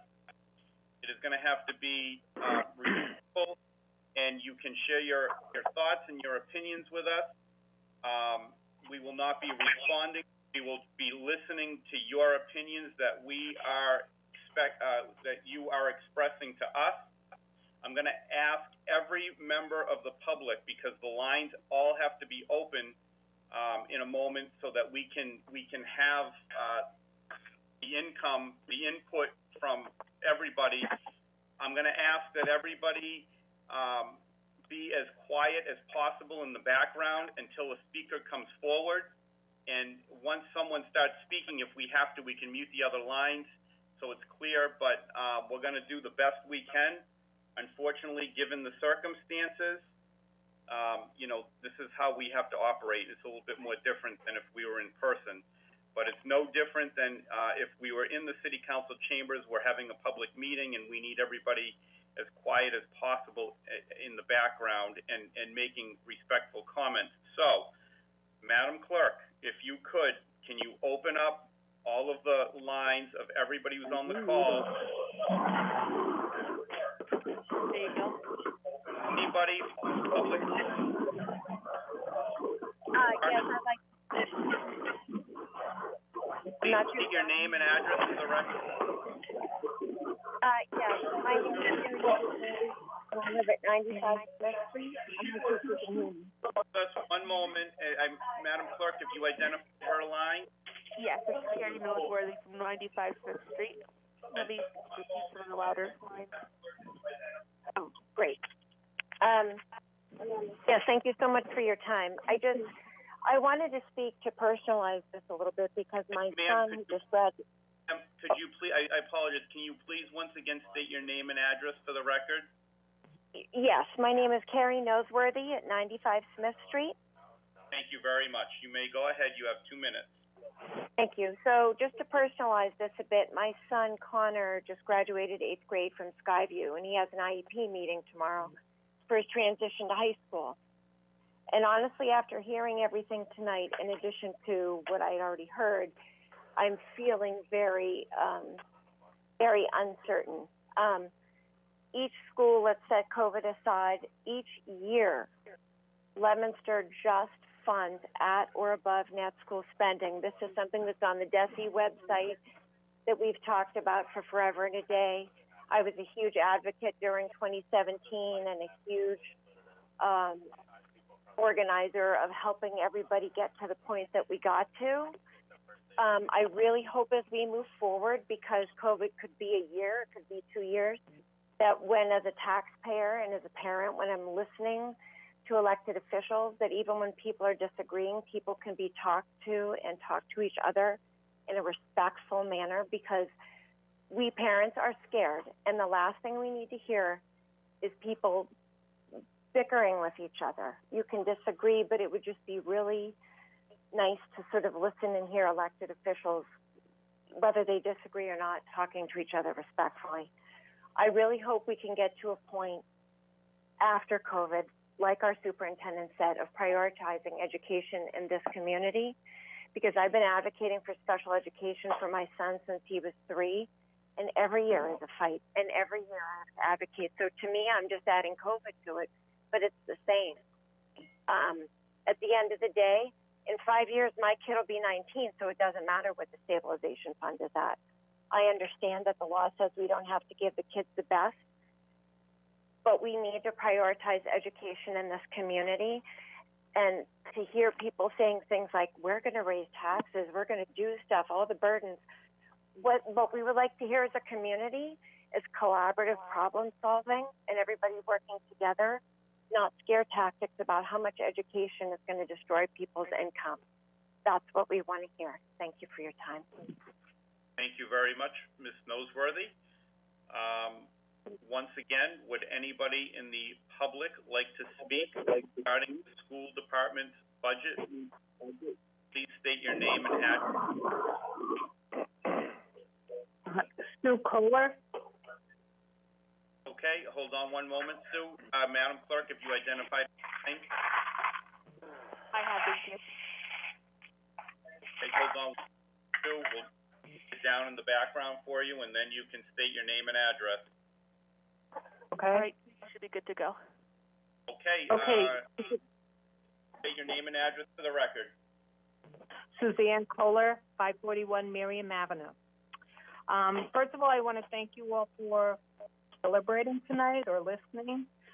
I've been through very difficult budget times along with many of you on the council, and this clearly is an unprecedented year, and it's unprecedented, you know, enough that the state recognized many changes that we could do as a city to help us, and one of the things is delaying approving the budget till July 31st.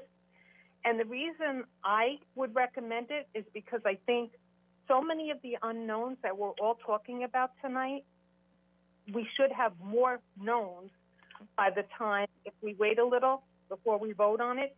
And it's not clear to me that we really know what's in the budget. We know, I think I heard the city controller say the other night, Monday night, that the number, well, they're fluid. The numbers are fluid. And so that means that by approving a budget that's fluid, where, you know, we really don't know what's buried in these numbers, I think it makes sense to postpone voting on it or approving it until we have a better feel. But anyway, I just want to make a reference to General Law, Chapter 44, Section 32, which is where the state said that they're extending for mayors to submit their 21 budget. And there's also a clause in here that it says if the mayor timely submits the budget to the council on July 31st, the city council will have 45 days after to act on the mayor's budget by approving, reducing. But it also talks about the mayor can appropriate up to 3 months after July 31st. So, you know, again, the 112 budget, there are options in there, and I really recommend that you guys look into that. It's, you know, in the law, the state recognizes these are difficult times, and we just need to, you know, recognize them too locally. You know, this is so unprecedented. We need to take our time. We need to, you know, do the right thing for the city of Leominster. Thank you.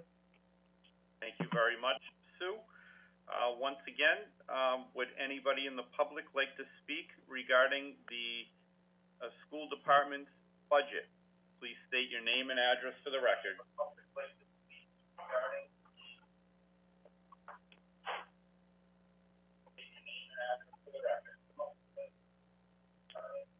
Once again, would anybody else in the public like to speak regarding the school department's budget? If so, please state your name and address for the record.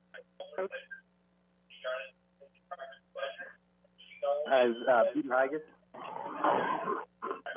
Sorry, sir? Yes? 333. Just give us 1 second. We'll quiet down the other lines, and then you can once again state your name and address. I know.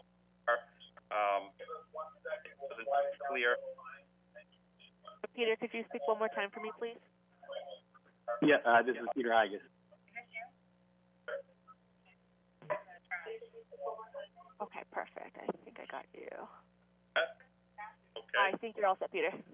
It seems like a quiet. Peter? Peter Higas, 333 Elm Street. I do want to kind of build off of what Sue Kohler had just previously said. The extension, to my knowledge, is not a 1/12 budget. It is an actual monthly budget that the city can do just because of the situation with COVID-19. I also want to point out that that's something that the comptroller should know, and he told you that it doesn't exist. You know, I'm appalled by the blatant disrespect and you know, just disregard he has to show to the representatives of the school department forum. I also want to make it known that the stabilization fund in the city charter, yes, you know, has to be initiated by the mayor, and the city council just votes whether or not to approve any appropriations from that. But in Chapter 40 in the Mass General Laws under 5B, the city, the municipality has the ability to use the stabilization fund for any lawful purpose. There is no actual limitation. Also with free cash, it's best practice not to use it for any sort of one-time expense.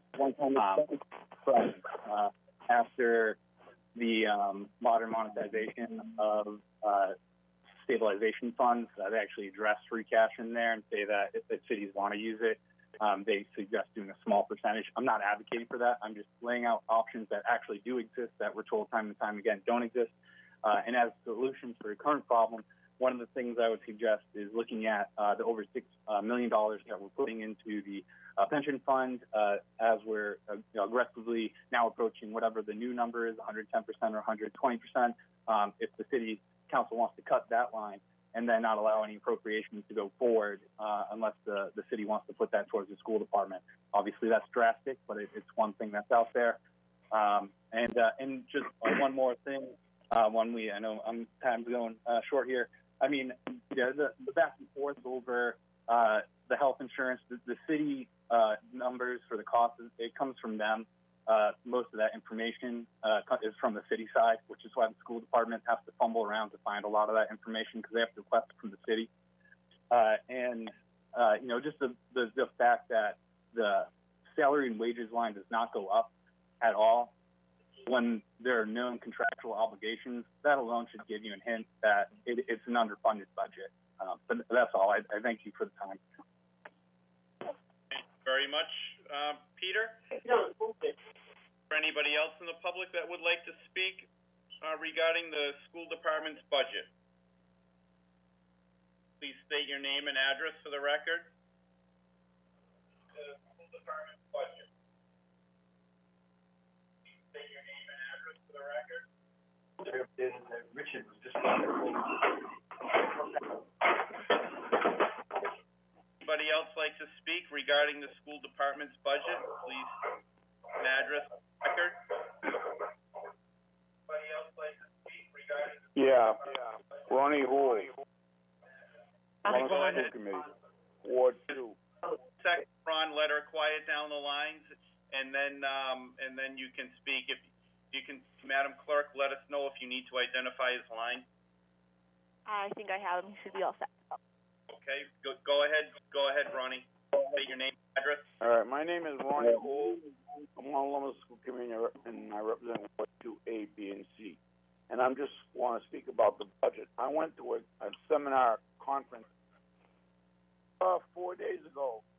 It was put on by MASC. And the end gist of it was that DESE was going to be recommending to all the cities in town to work towards a 1/12 budget. Simply because the monies that were supposed to be coming down, they don't know if the monies are going to be coming. And it'd be far better to have a 1/12 budget, even though it has to be working monthly. At least you would know what you had for that whole month. I'm here to tell you, they're going to be recommending a 1/12 budget. A lot of this talking about, do this, do that. I'm telling you, they're going to be recommending a 1/12 budget, and it's going to have to be renewed every month. That's it. Okay, thank you, Ronnie.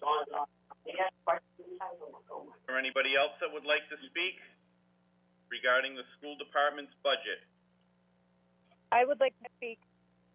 Okay, please state your name and address for the record. Melissa Bible, 5th Street, Leominster. Okay.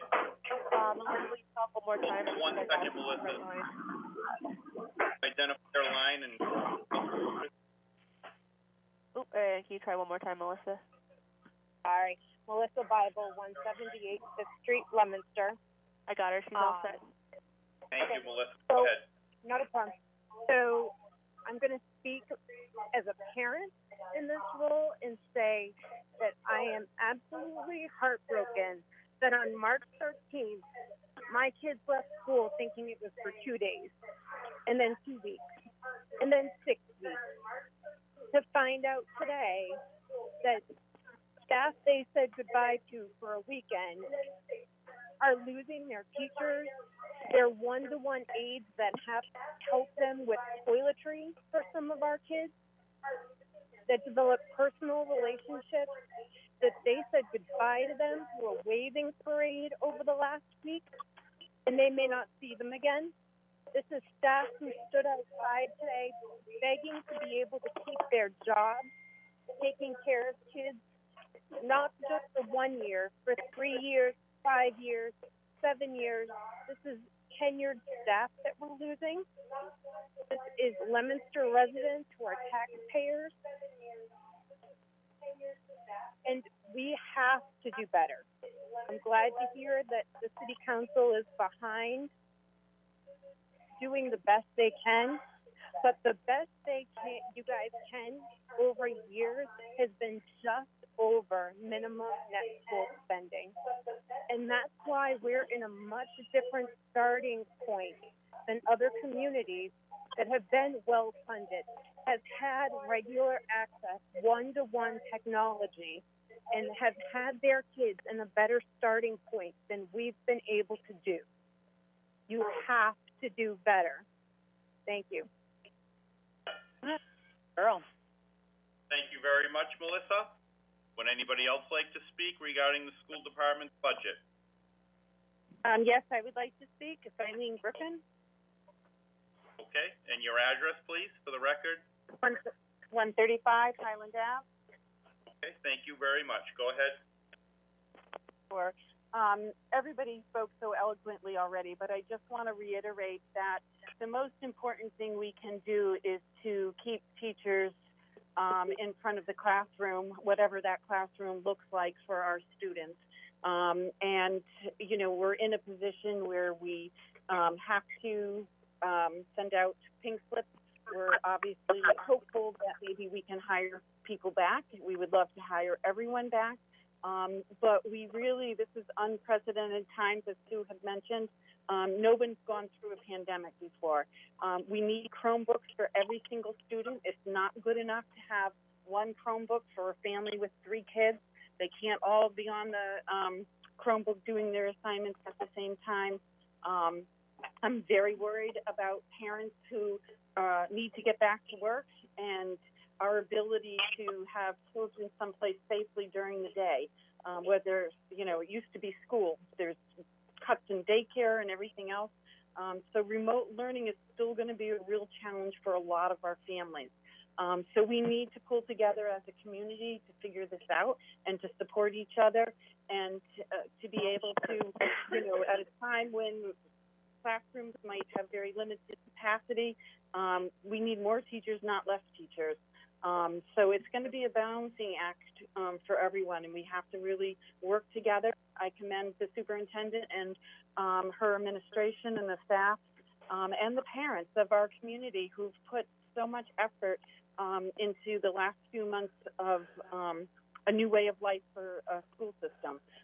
So hopefully we can come up with a budget that will keep our children engaged, keep our children learning, and, you know, fund us adequately enough so that we can provide people with the tools they need to continue to learn. Thank you.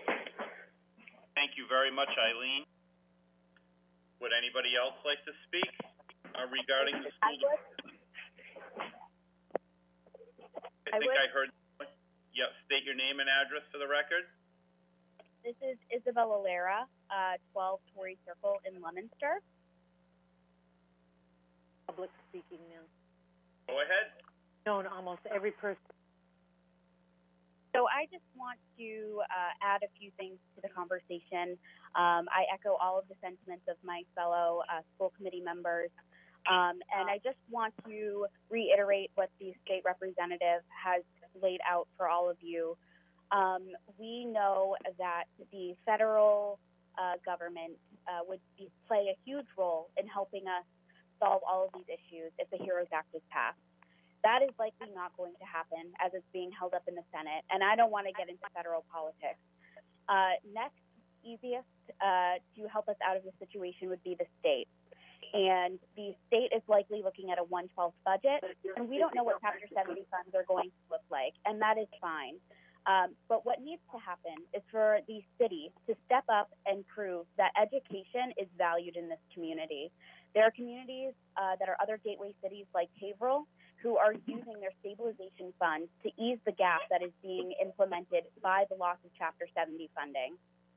And that proves that Haverhill values education. This city has proven time and time again that education is not only devalued, but the staff and students are also not valued.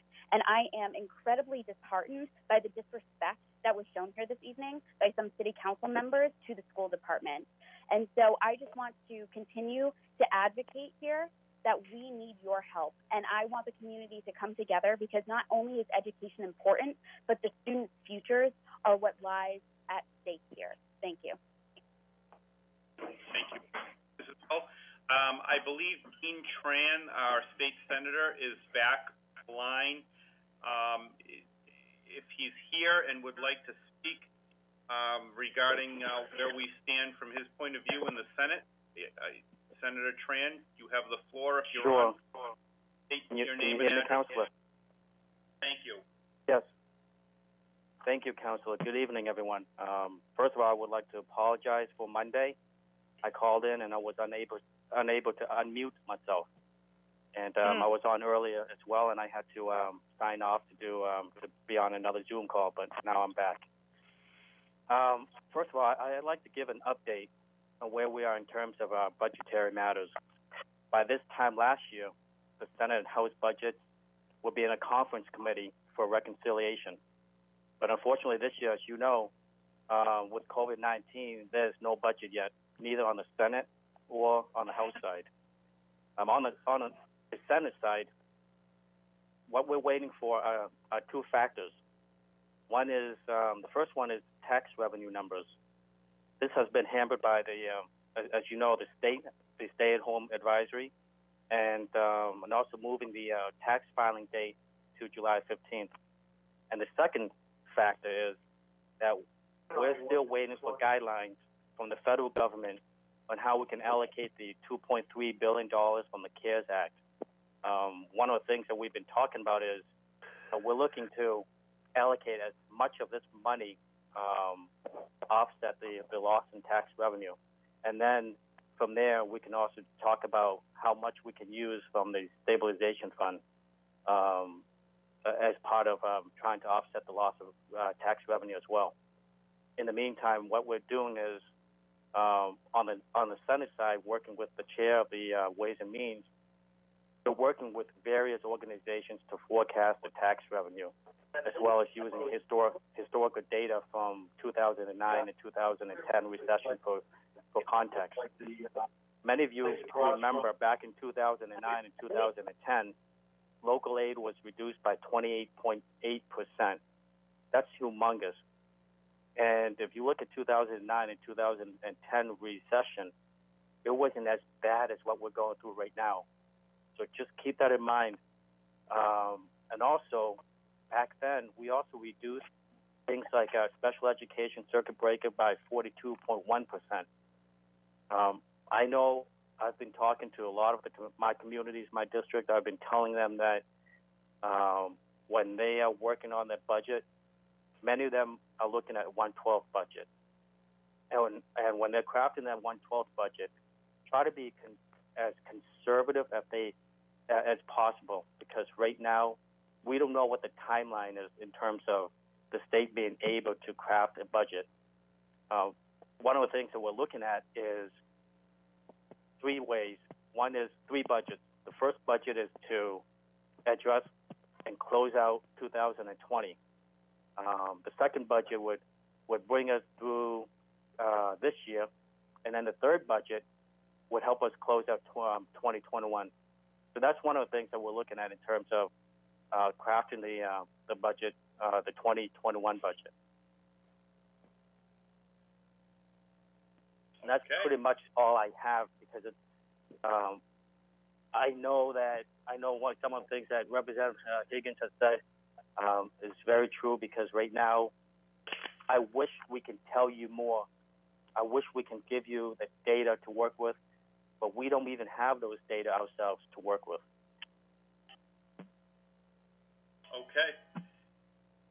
Thank you. Thank you very much, Senator Tran. And, like I said earlier,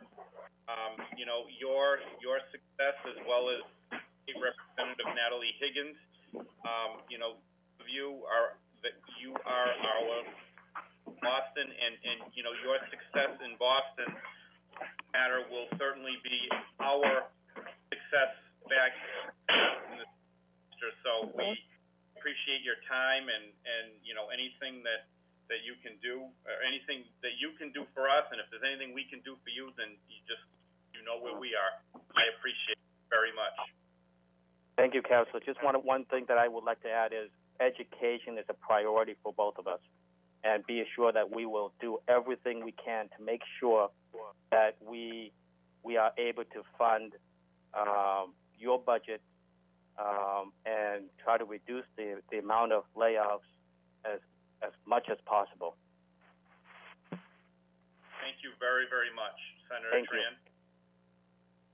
You. Would anybody else in the public like to speak regarding the school department's budget tonight? I would, Brandon Robbins, 225 Leggett Hill Road in Leominster. Sure. Go ahead, Brandon. Awesome. Thank you guys so much for your time. I just want to take a quick minute to echo the feelings of my colleagues on the school committee. I, too, believe that, while there's so many unknowns during these times, I've seen it through my work at Ginny's, that now is really the time for our city to step up and show that education is a priority. We need to make sure that every kid in our schools has a Chromebook so that, regardless of what the remote learning piece looks like, they have the tools to make that happen. If we're able to go back, whatever the hybrid model looks like, we need to make sure that there are teachers in front of these students. And it's just making it very difficult. So again, I just want to make sure that it's clear that education is a priority in Leominster.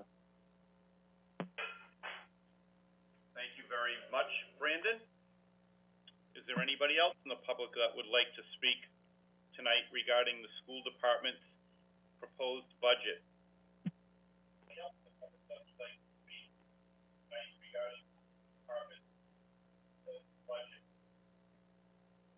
Once again, would anybody else in the public like to speak regarding the school department's budget? Would anybody else in the public like to speak regarding the department's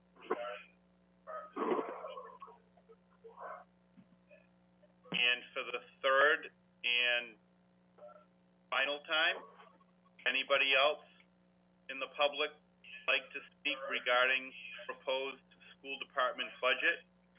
Madam Clerk, are lines open currently? Lines are open currently. Okay. Madam Clerk, are lines open currently?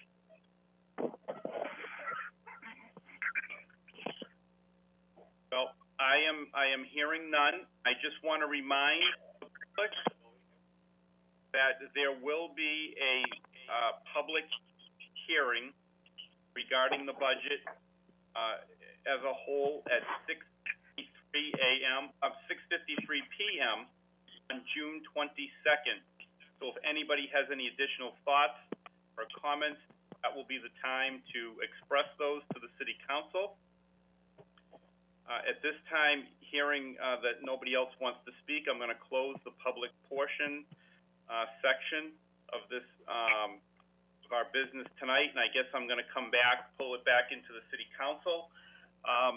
Just briefly, very briefly, because we are going to certainly have much more conversation regarding the budget on June 22nd.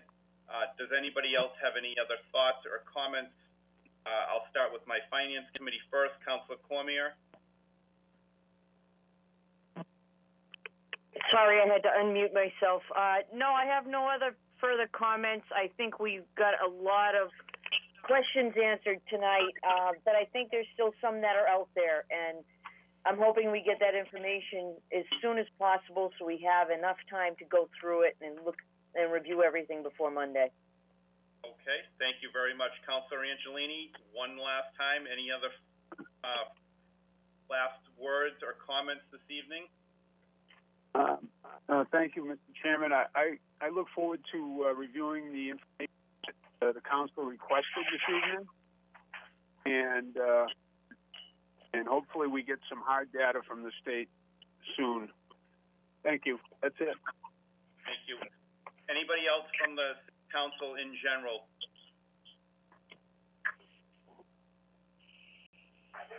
Councilor Cormier? Yes, Councilor Bonanza.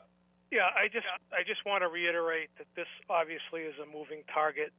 There are a lot of pieces that need to be quantified. There are negotiations to be had. There are policies to be discussed. There's a lot of work to do, and I for one, and I'm confident that all of the public officials involved will work hard together. As I said earlier this evening, I don't want to look at this like it's been looked at historically, unfortunately, on some occasions at least, that the schools are something separate and apart from the city. They're not. And I know that we all value education highly, and we all need to work together to get the best solution to a very difficult problem. I'm confident that everybody will put their best effort into it, and I certainly will work as hard as I can with the administration, with the school department, and with the rest of you to provide the best solutions we can that respect all of the various interests involved in this.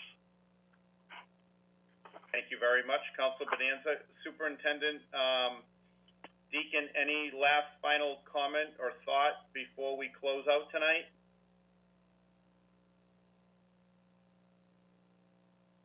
Is Superintendent Deacon still on the line? I don't have her on the line anymore. Okay. All right. Well, I think we are finished this evening. And if there are no further comments, we are going to adjourn. And next time we will meet, Mr. President, I believe, is at our regular City Council meeting, June 22nd. And everybody should see the postings for the number and passcode. We will be meeting similarly in this manner that we're in now over the phone. And there will be additional hearings on the budget. They will be posted on the public agenda. And we will talk about the budget further that evening. But for now, I think we are adjourned. Thank you all very much. Yep. Thank you. Good night, everyone. Good night.